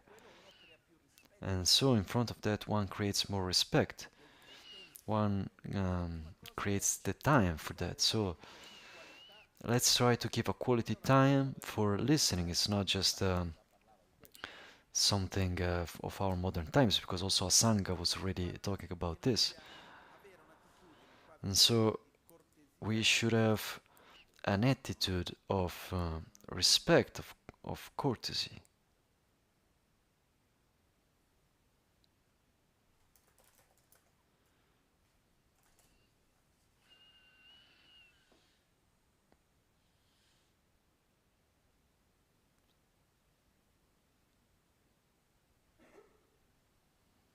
Secondo solo.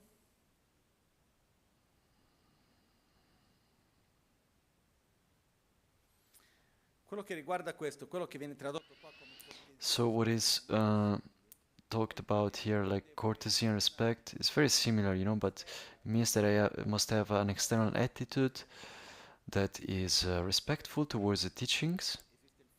And so for this, there is the fact that, okay, here we have the habit of when we are about to receive the teachings to get up. When who teaches and transmits comes. Why is this? Not for the person, but for the importance of what we came here to do. Because when I get up, like if I'm in the office or if I am home, whatever, if I'm doing something, a person comes in and I get up, then it means that I take act of your presence. If I don't get up and I just stay there to do what I was doing, it means that your presence is not so important. I don't open my inner space for you. And this is what is called here as courtesy. That is, when we go and listen to something that is important for us, we should be open and present for what we want to do. And this is the importance of having a certain physical attitude and treat with respect. Respect needs to be given not only to the moment, but also through to also the action and the person. Not just the person as the person, but the person for what is transmitting to us in that moment. I had my own personal example of this. When I was a kid, I had an attitude that was very spontaneous. No one never understood me, but no one never explained, but I really had like in a spontaneous way, like to keep a certain respect towards my masters. So, for example, to get up in their presence, to not sit in the same place, even when one of my masters, Ket Nakpala, was making fun of me because when I will receive a call from Lama Rinpoche and I will be in India. I was 13, 14 years old. There were no phones and so on. When I would be on the telephone, I didn't manage to just stay there. I would get up and bow. And it was a bit joking, like, it's not here in front of you, you don't need to get up. But for me, it was like being in his presence. And once I came to Milan, in the house where Lama Ganchen was living, in Via Marco Polo, which was a very small room, and you had to. It was an attic, so he was sleeping on a tatami with a futon, and often people would sit on the floor.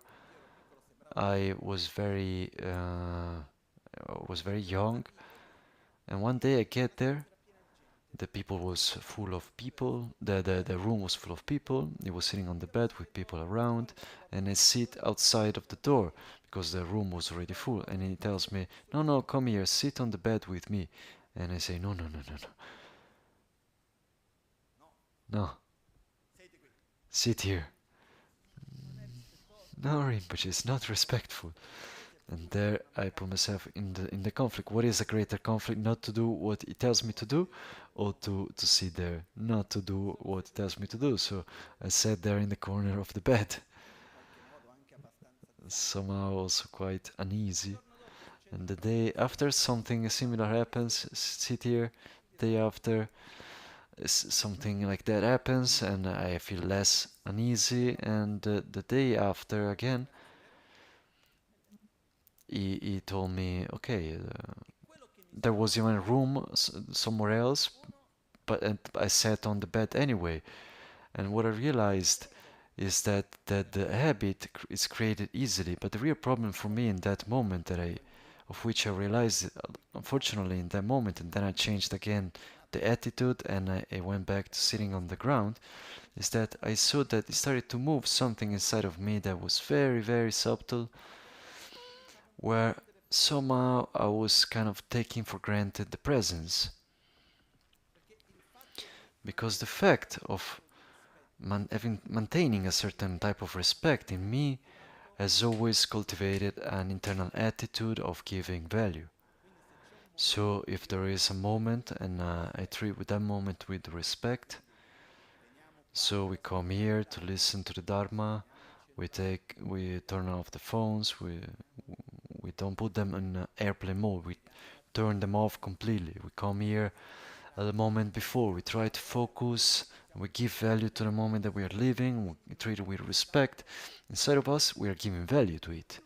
And the more I give value, the more I am able to acquire. The less value that I give, mind is going somewhere else. And so respect is not useful to who is respected, but for us who respect. And then I went to Lama as I was a kid, and I said, Rinpoche, you don't need that, but I do. Let me do these formalities because they are good for me. And someone maybe asks, but when I get into the temple, do I have to do the prostrations? No. When the teachings begin, do I have to do the prostrations? No, you don't have to. If you understand why and you do them, then they're good for you. Because an act of humility, it's a moment where we pay homage not to what is transmitting, but to the Dharma itself. We remember ourselves in the moment of the prostration of our dream. We pay homage to our own capacity of being able to reach that dream, and we give value to the moment that we are in. And all of this helps to create the conditions to acquire at the best what we receive. And so to listen respectfully and to be free from anger. If I go and listen to the teachings as I am angry, then it works very little because mind is taken by something else.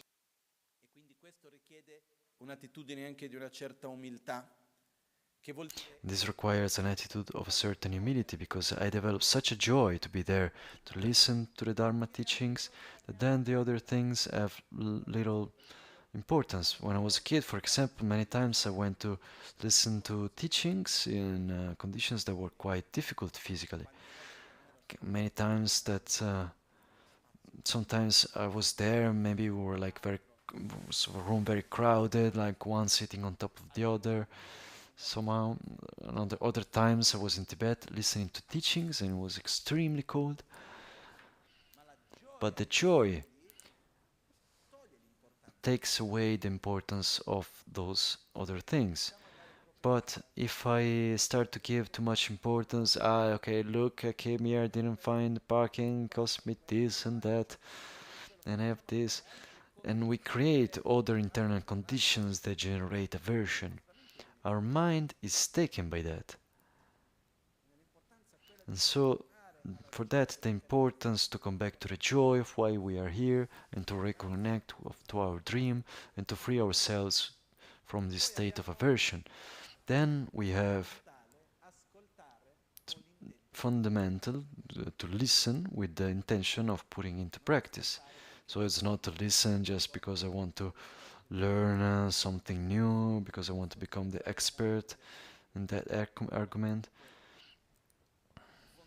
But it's fundamental. I listen because I want to put it into practice on myself. And then we will get into more details on this. And then there is to listen to the teachings without arrogance, with an attitude of humility. Humility means openness. When we have humility, then naturally we have openness towards what is coming. If I go to listen with an attitude of superiority, then I don't have openness for what I'm about to receive. This remembers me an anecdote that struck me when I heard it first time about Lama Tsongkhapa. He was giving teachings one day where the argument was the correct view of reality, and a practitioner came that was already a person, pass me the term, that had already completed the religious career, so he was like an important master, recognized. So he came to see, okay, let me see who's this Lama Tsongkhapa. He came, let's imagine that he's here, he comes to the teachings of Lama Tsongkhapa. What is the first attitude of arrogance? Where do I sit? Because one of the things that creates suffering of the arrogance is to not really know where to be, where to place oneself. And so he climbs the throne and he sits on the throne with Lama Tsongkhapa. You're a master, I'm also a master, we are equal, so you should be thankful that I'm here. And he comes there, Lama Tsongkhapa does something like this, that was like a big throne. And at a certain point, Lama Tsongkhapa goes on. At the beginning, the person was like all like that, and bit by bit it changes the attitude, the physical attitude, and he starts to do like this, and he gets down, and he makes 3 prostrations, and he sits there, and he becomes one of the most important disciples of Lama Tsongkhapa. And he's represented, okay, when we have the image of Lama Tsongkhapa, you have the main disciples. When we look at the left, is represented with a sweeter face, more old. When we look at the right, there is Kedrup Kelepensang, that is like with the represented with the big eyes. It was not like angry, but it was very direct, tough. And they are those who mainly brought on the teachings of Lama Tsongkhapa. So this also remembers me, indeed, either we have like an attitude like him, of really being able to discern the teachings and the capacity to say, okay, here I was wrong, I get down, I step down. But when we go somewhere and we already feel superior, but no, for me it's like this or that, we get to an attitude of arrogance, of superiority, either because my tradition of belonging is superior, because I am a Buddhist and I go to hear someone of a different spiritual tradition and I believe that my tradition is better than yours. I don't open to listen, and that's an attitude of arrogance. So it remembers me once that I was on the plane together with Lama Ganchen. Lama Ganchen was sitting in front of me, and on the side was a man, a Russian man, and the man at a certain point, with an English not so good, he asked me, you were dressed like that, who are you? I mean, you're Buddhist lamas, you should be ashamed. What an ugly thing, I mean, you're so selfish. And there I remember that instead of putting myself on the defense. I asked you, explain me better, out of curiosity. I've always liked to be in front of people that are really thinking a different way from mine, to have a dialogue, because if the person has its own coherence, that's also beautiful, you know. And you explain me, look, you drop the difficult parts of life to be together with the good parts of life. You don't want to have family, you don't want to have a job, you don't want to take care. I want to see the spiritual path as you have to manage the children, the wife, the problems, the job. That's where I want to see it. Not just there at the expenses of the others doing life meditating. They're very selfish. And I was like, you're right. But in the case of Lama Ganchen and me, that's not really what's happening, because as Lama Ganchen often repeated me, and I say often, but it actually was 3 times, he said, remember that we are here to serve. And up to today, I've never had a life that I'm there on my own and that's it. Other than children and wife and job, it's constantly like a quantity of things and people. When one is well, the other is not. Other than having to pay the bills, there are like the bills of the center. But that man had like a point, and the point is that when one tries to follow a spiritual path because he wants to run away from the mundane life, and this is a wrong attitude.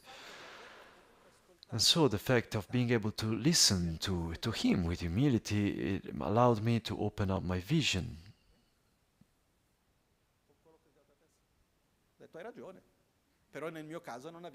So I told him, you're right, but in my case, that's not what happens.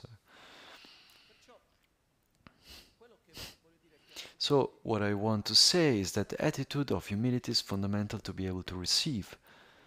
The humility is not just about, the arrogance is not just about I'm better than you, it's about my culture is better than yours, my religion is better than yours, I know more than you, and so forth. And when we come with that attitude, the arrogance creates like a block, like a wall, and so we're not able to receive. And what we want to do is to acquire, because when I'm in front of someone and I'm open, and there are 2 possibilities: either I change my mind or I make what I already have stronger, and both are good things. So the importance of when we go listen to the Dharma, of the attitude of humility. The next point is called the effective way of listening to the teachings, which is divided in 2 parts. So to eliminate the defects that allow us to become like a valid container, abandoning the 3 types of faults hindering one from becoming a worthy vessel. What are these? Let's imagine that the teachings that we receive it's like some pure water that is poured on us. We are like a vessel, a container, a vase. And the first effect is when the vessel is upturned. If the vessel is upturned, doesn't matter how much water I pour, how much water stays there. When are we like an upturned vessel? When we are sleeping. Physically I'm there, but mentally I'm not. And when we are mentally distracted. So how many times has it happened that we are talking with someone and to realize, okay, whether we are there, what have you said? Repeat, isn't it? So first point is to be present in the present moment, to be with the mind where the body is. Because if I'm not with the mind where the body is, then my mind will be thinking to the lunch, will be thinking to the politics, will be thinking to what yesterday happened. It goes there to go around our objects of desire, attachment and aversion. And it's not here. And by not being here, it doesn't acquire what it's here. And so the other example is when someone is actually sleeping, even if it's for a few, what is called the yogic sleep. Little while ago, so a description of the yogic sleep. It was an interview that was talking about a meditator, Indian yogi, in the 60s or 70s. And in America, they did a lot of experiments, research on. And one of these experiments is that they will put all the things to see the cerebral activity, and he would induce himself in a profound, in a deep state of sleep, where you could see that he was sleeping deeply, he was snoring, and as he was awakening from that deep sleep, he would remember everything that had been said in the room. And he said, okay, this is the yogic room, sleep, where the body is sleeping, but the mind is attentive. And this, I have seen it also with Albagnano many times. Sometimes it was also strange, because it's not that he was explaining, look, I have the yogic sleep. He never said that. But what happened is that he would go and speak to him, and at a certain point, you were there talking with him, and then he would go like that. He would close his eyes and curve down, bend down. He would start to snore at some point. On the first times, I would stop talking because like an important argument. It's not. I was just talking about whatever. And so he opened the eyes and he would say, "No, continue." I will continue, and as I finish to expose, because let's remember the Oriental way, the Eastern way to talk is not like the ping pong that we have here. Is I take everything that I have to give, to say, and elaborate it, complete it, and I give it to you. Then you deliver to me your answer. And usually there isn't another delivery, it just ends like that. It's very different. We have like that way that when, as one is talking, we already want to answer back. It's like this ping pong. And so I was exposing all these things to then have the answer. And then when I finished, then it would open the eyes and it would give me the answer. Completely aware of everything that I had said. Someone here has the yogic sleep, then you're allowed to sleep during the teachings. Otherwise, try to be awake. This is the first container, the first faulty vessel, which is when it's upturned. How to prevent this? First of all, it's similar. Okay, a few days ago it came to my mind. I went to have a treatment with a Chinese therapist, and she said to me, "Don't come to me not rested, because in order for you to receive at the best what I have to give you for my treatment, then you need to be well rested and also to have eaten well." So when you come to the teachings, if you come after having done 1,000 things, stressed and so on, it's more difficult that you have like presence in the present. So if you start from before to sleep well the night before, to start the day with calmness, to create the space to be present, so it's easier to prevent the first defective, the faulty vessel. The second faulty vessel, here it's called like being similar to a vessel that it's stained. It's when we are present in the present. But what happens if I put some poison in the vase? It doesn't matter how much pure is the water, it all becomes poison. So this means when we go and listen, but we are there with preconceptions, with anger, with envy, with jealousy, with arrogance and so on, and we go and pollute what we receive with that, through that negative emotions. How many times has it happened that we go and listen to someone talking, but in our hearing there is some rancor, listening. We listen to it through rancor and we pollute everything through that, with that. Or if there is jealousy or envy or anger and so on, we go and pollute whatever we receive with that. So it's important as a minimum to come to the listening with a neutral emotional state. If there isn't gratitude, respect, love, which makes it increase the level of attention, at least not with envy, jealousy, arrogance, attachment, rancor, and so on, because if we get there with unbalanced emotional states, we will go and pollute what we receive with those states. But when there are the emotional states, it's better to listen to the Dharma than not to listen, but still to listen properly, we should have a correct inner attitude. The third is to try to not be like a leaky vessel. So let's imagine that we're there with a vase, the position is right, and the water comes, but we are full of holes. That's when we are there, but we do not have the capacity of retaining the content of what we receive, because we're not present enough, because our memory is not very good. And up to today, I've never received anyone that had like a vase without holes.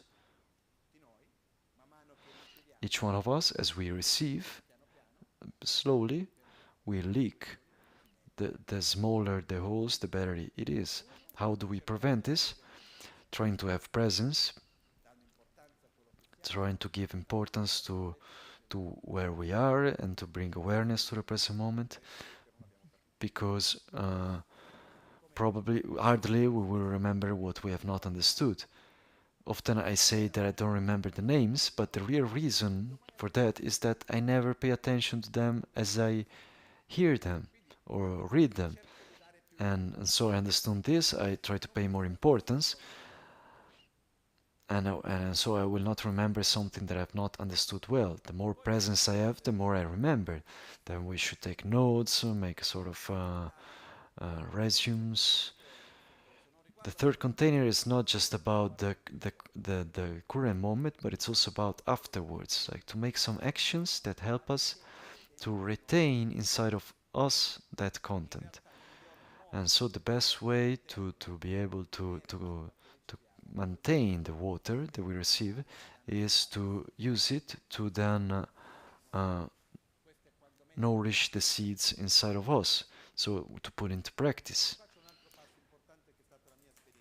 And so here there is another important step that was my experience. When we study Buddhist philosophy in the traditional way, there is a time of listening, and then there is a time of debate where you go and put into doubt what you have learned, you discuss with others to comprehend it better. The arguments on which I debated a lot, I will never forget them. The arguments that I received, the teachings that were very clear at the moment, but that I didn't debate on and I didn't put them in practice, slowly they fade away. Fortunately, then one takes them back again, then it becomes easier. But if we don't go from the listening to the comprehension, and if we don't use that knowledge, then slowly we lose it. So these are the three containers, three faulty vessels. And other than this, we see it briefly, maybe we see it again after lunch, are the 6 helpful attitudes to listen with.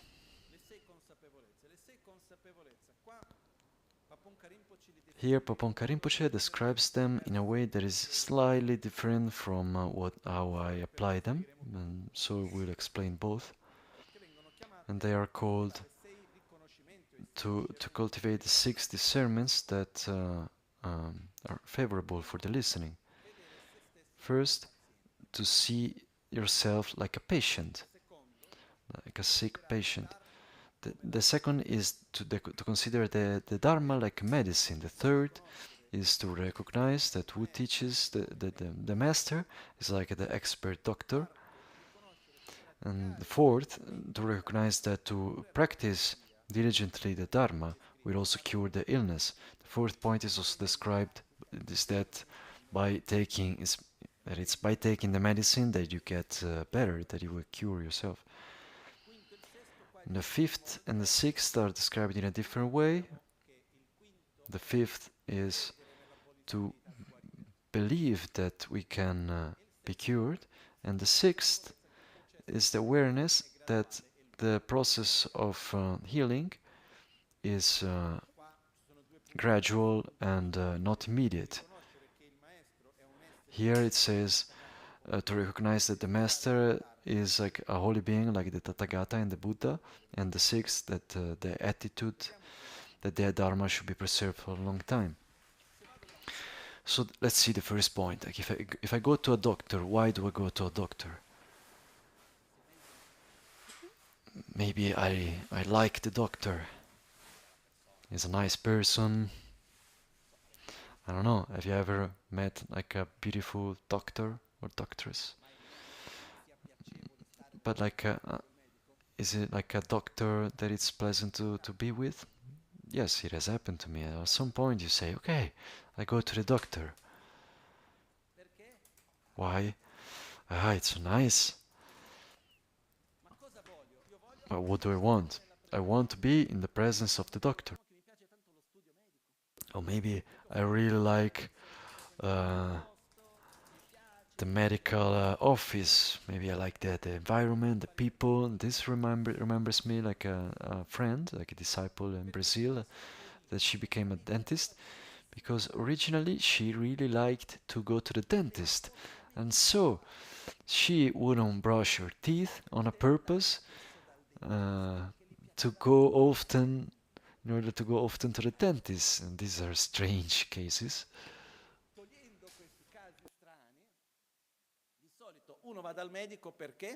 Usually one goes to the doctor because he is sick. The first necessary condition in order for the doctor to help someone to get sick, to get better, is that that someone is aware of being sick. I've already seen excellent doctors trying to help someone to heal from a disease, a sickness that the person doesn't think to have. This is also like the case with addiction, for example, with drugs. If a person says, no, no, I'm not sick, I don't need help, it doesn't help. And so,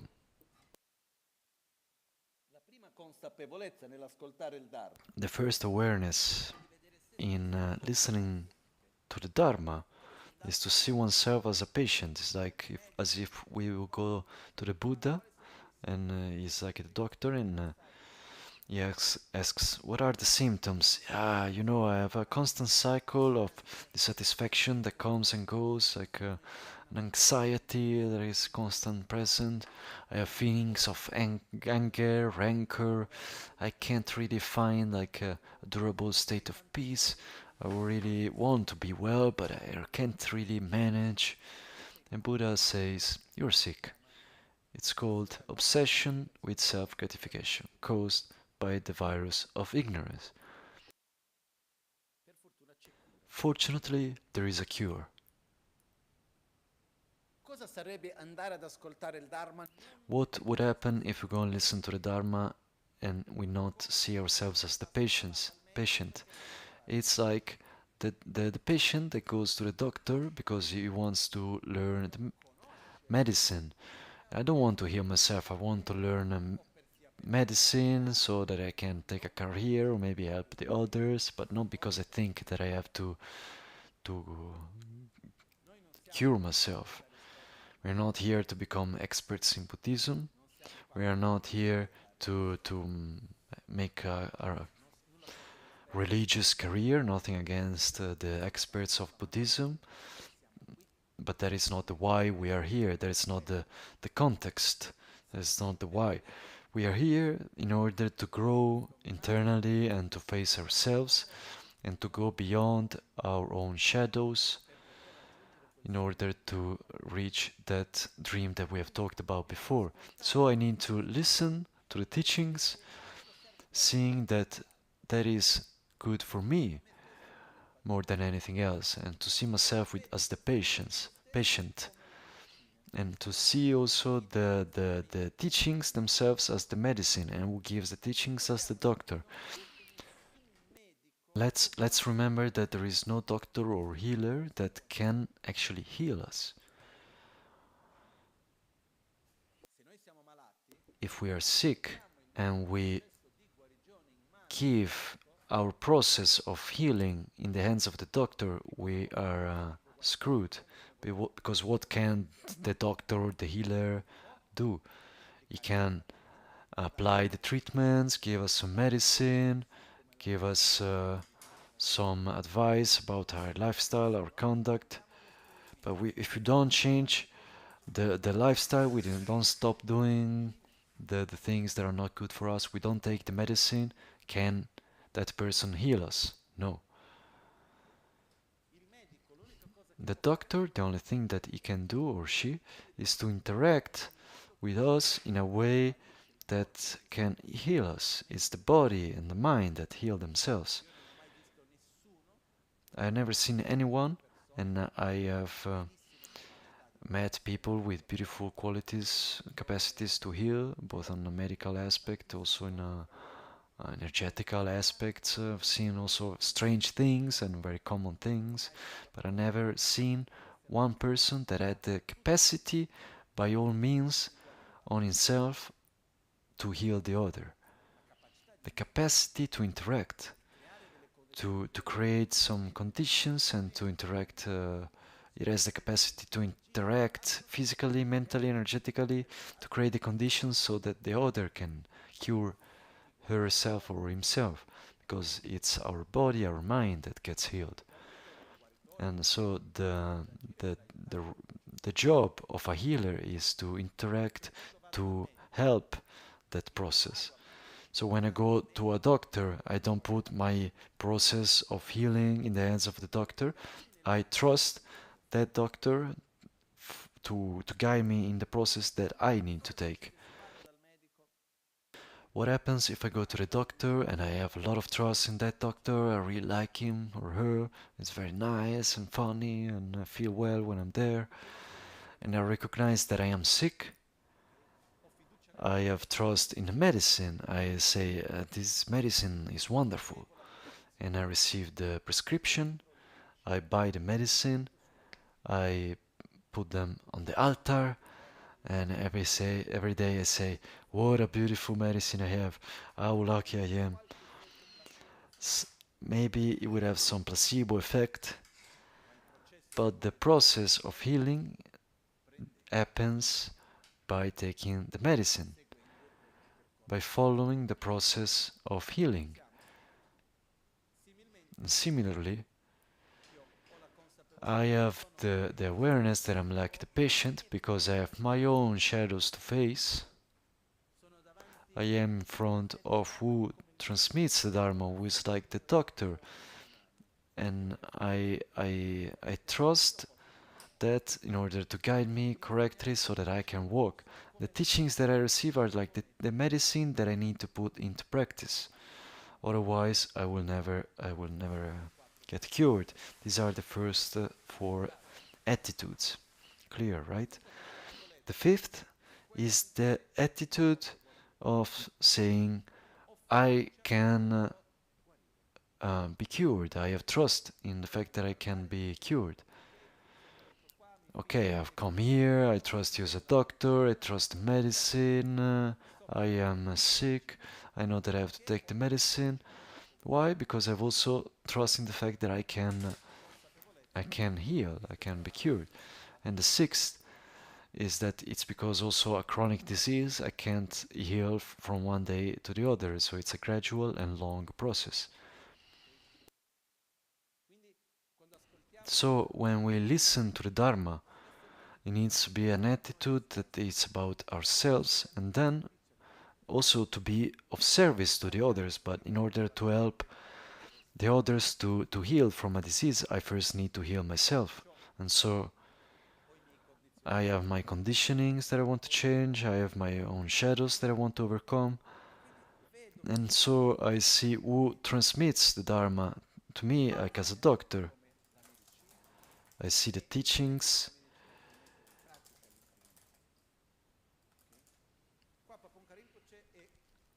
Here Pabonka Rinpoche, okay, I have trust in the fact that he says, okay, it's not like an illness, okay, I've broken my arm, I don't even know if this is an illness, this is something else. But for example, when a person has a chronic problem at the liver, how long does it take to heal? You need to change habits, the way you eat, emotionally you need to do some changes, then you need to take some medicine long term in order to change that when it's a chronic disease of a long time. Then the more it has been chronic for a longer time, then also the more time you need to revert that situation. It's true that now we live in a time where we want immediate result. So that's why also some medical healthcare systems like don't have a lot of success like the Tibetan one because, for example, there are wonderful cures for the liver and for the kidneys, but you start to perceive some results at least 6 months after you take those things every day, and you need to maintain the treatment for 1 year, 2 years, and then after that it has wonderful effects. But who has the patience to do that? Now we just want a pill, okay, we have the clock, okay, has it taken effect or not? So in some cases it can work, in others not. Usually the things that are immediate are to face the symptom, not the disease.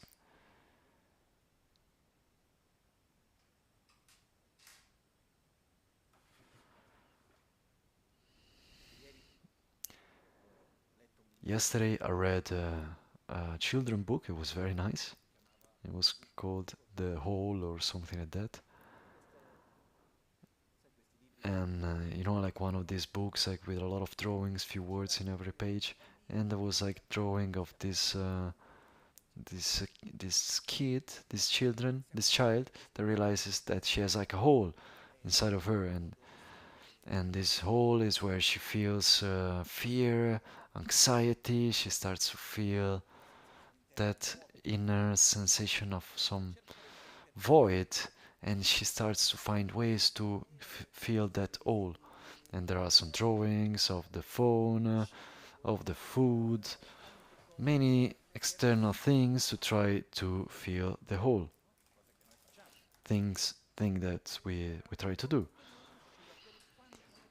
But for as much she tried, she would never manage. There would always be the hole. And so at the end, the story, she becomes like exhausted by the fact that she doesn't know how to feel the hole. She goes into a total collapse, and eventually she hears a voice from afar and that says, "Look inside of you." And so she starts to look inside, and she finds beautiful things inside of her, with which slowly that hole gets filled bit by bit. But the point is that our tendency often is not to cure the illness but to try to eliminate the symptoms.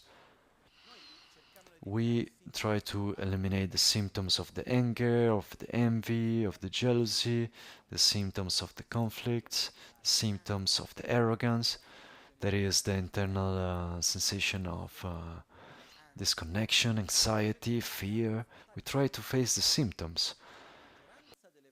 And in the majority of cases, with things that do nothing else but to stop the symptom momentarily, but they don't solve the illness.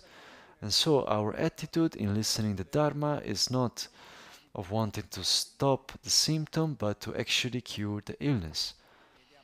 And to abandon the causes of the illness, and by taking the path of healing, that one heals himself. And it's a gradual and long process, because our illness is not from yesterday, it's chronicle of lifetimes, but it's possible to heal from that. Last point to conclude this.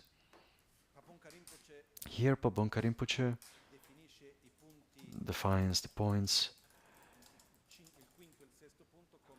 The fifth and the sixth point, okay, defines it, okay, to recognize that our spiritual guide is a pure being like the Tathagata or a Buddha, and to desire that the Dharma should be preserved for a long time. Briefly, it is said that to Buddha Shakyamuni at a certain point, he was asked to him, how will the people in the future that we want to follow you when you will not be there? And Buddha replied by saying, I will be present because those that will want to follow the path um, that I have given, then it will be through those that will give it. The fact that we have an uninterrupted line of transmission, and one of the fundamental points in this, when we go and listen the Dharma, the attitude, the correct attitude, is not just to think about the person that we have in front, but of all the line of transmission through which that comes to us. So I'm not just in front of my master, that person that is teaching me. There is him or her, and behind that there are all those through which the teachings gradually arrived, starting from Buddha Shakyamuni. So the attitude is as if I was in front of Buddha himself.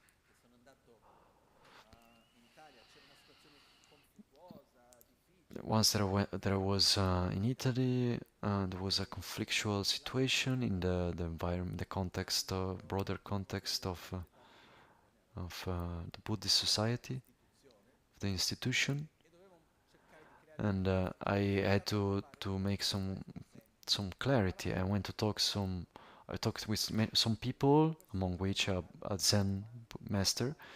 We're talking about the 97, 98, one of those years. And I went to meet this master, Taitin Wareski, and I went to meet him. One of the things that he told me, he received me very well. There was a very beautiful connection and a profound respect also towards himself. And one of the things that he told me, but in our Buddhist tradition, when you're in front of your master, you are in front of Buddha. So you don't put it into a discussion. That is the correct attitude. And that is interesting to see that the Zen tradition says this. Zen tradition has a more direct way of saying things sometimes. The Tibetan tradition says when you listen to the Dharma, you should recognize that who transmits, that you have to recognize that person as if you were in presence of the Buddha. One of the reasons of this is because there is a line of transmission. And so the goal that I try to execute at the best of my capacities is not that of transmit to you something that I invented, something of my own. I do nothing else, but I'm just like an ambassador, conveying what has been given to me and that I have in custody as something very precious, and I try to offer to you in such a way that you can also receive it. This is my goal. But what I offer you is not something mine. It's something that I have received, something that I have made my own, but that I have received on my turn by my masters, which on their turn received from their own masters, up to Buddha Shakyamuni. It's like saying, if we take like a physical object, like a physical book, and I give this book to you that has been given to you by my master, and so on, up to Buddha Shakyamuni. And so somehow, what do I get that book from? From Buddha Shakyamuni himself. And similarly, what I have to offer and to share here, there are my interpretations inside of it and my way of understanding it and experiencing it, but there is the coherence with the teachings as I received them and up to Buddha Shakyamuni. And so one of the attitudes that we need to have, okay, I'm in front of who transmits the Dharma, it's as if I was in front of Buddha Shakyamuni himself. And the sixth awareness that is quoted here, it's the awareness of wanting that the Dharma can last, so wishing that Dharma preserves for a long time. And it's also the awareness, okay, what is necessary for a vision that can remain also for the next generations? What is necessary? Books? More or less. I make a very direct example. Someone here maybe has read the manual of Epiteto.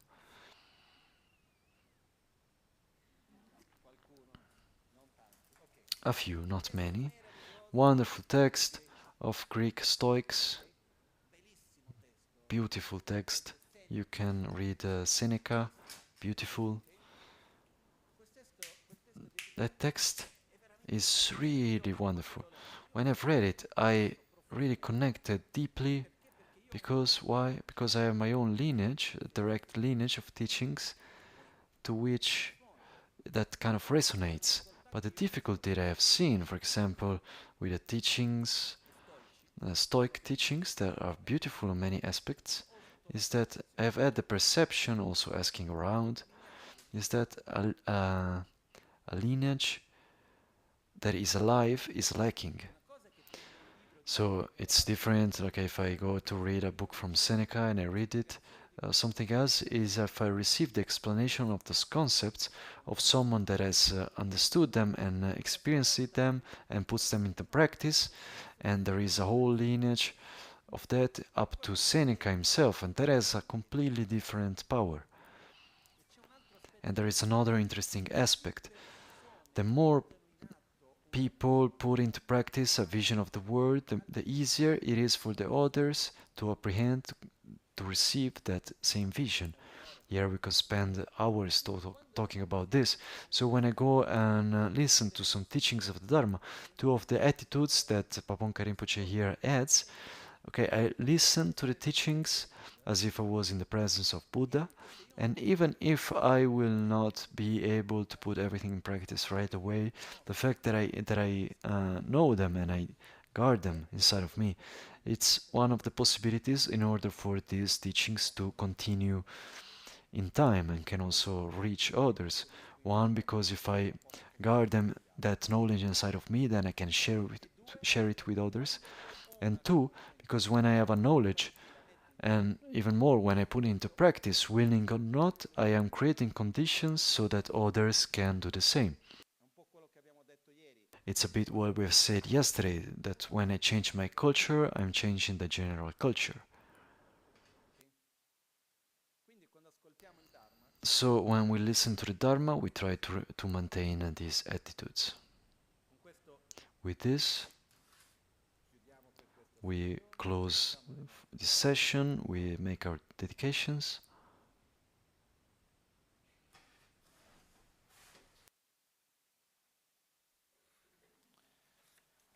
Sashi pöge chushi medo chan rirab lingshi nide genpa di sangye shindu mikde ulwargi drogu namda shingla che parasho je tsong lame kutse rabdenchi namkar tingle chokchur gepa dang losan tempe drume sasumgi Drove Munsel taktu ne gyur chi yidam guru ratna mindrala kam niryata yami. Jetsun lame kutse rapten chi namkara tinle chokchur gepada losan tempe drume sasumgi. Drove Munsel taktu ne gyur chi kewa kuntu yanda lama dang.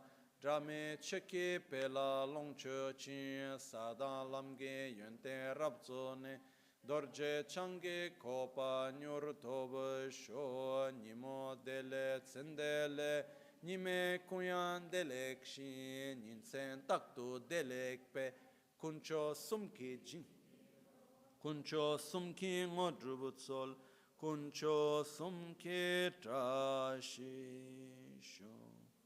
All'alba o al tramonto, di notte o durante il giorno, possano i tre gioielli concederci le loro benedizioni, possano aiutarci ad ottenere tutte le realizzazioni e cospargere il sentiero della nostra vita con molti segni di buon auspicio.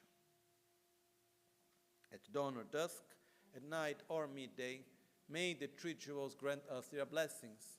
May they help us to achieve all realizations and spring all the path of our lives with various signs of auspiciousness.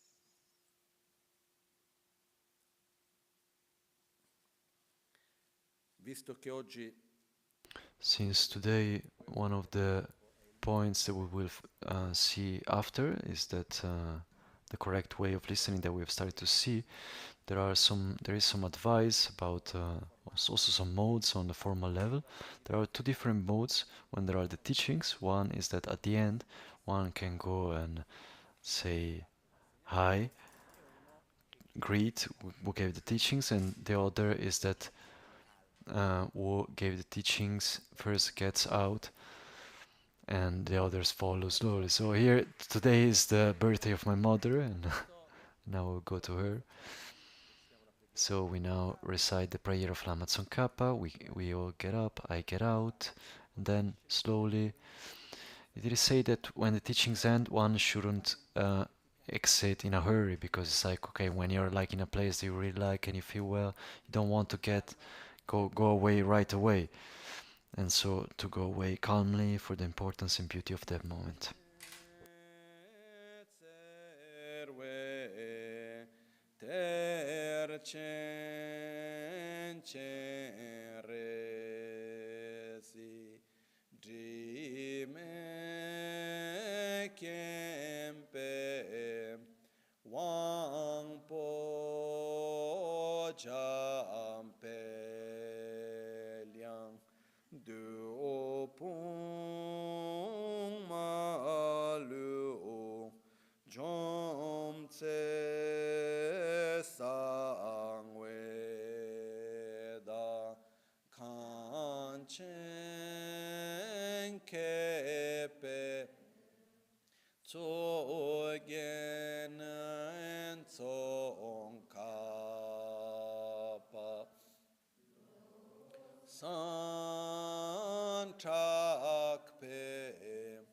Shabla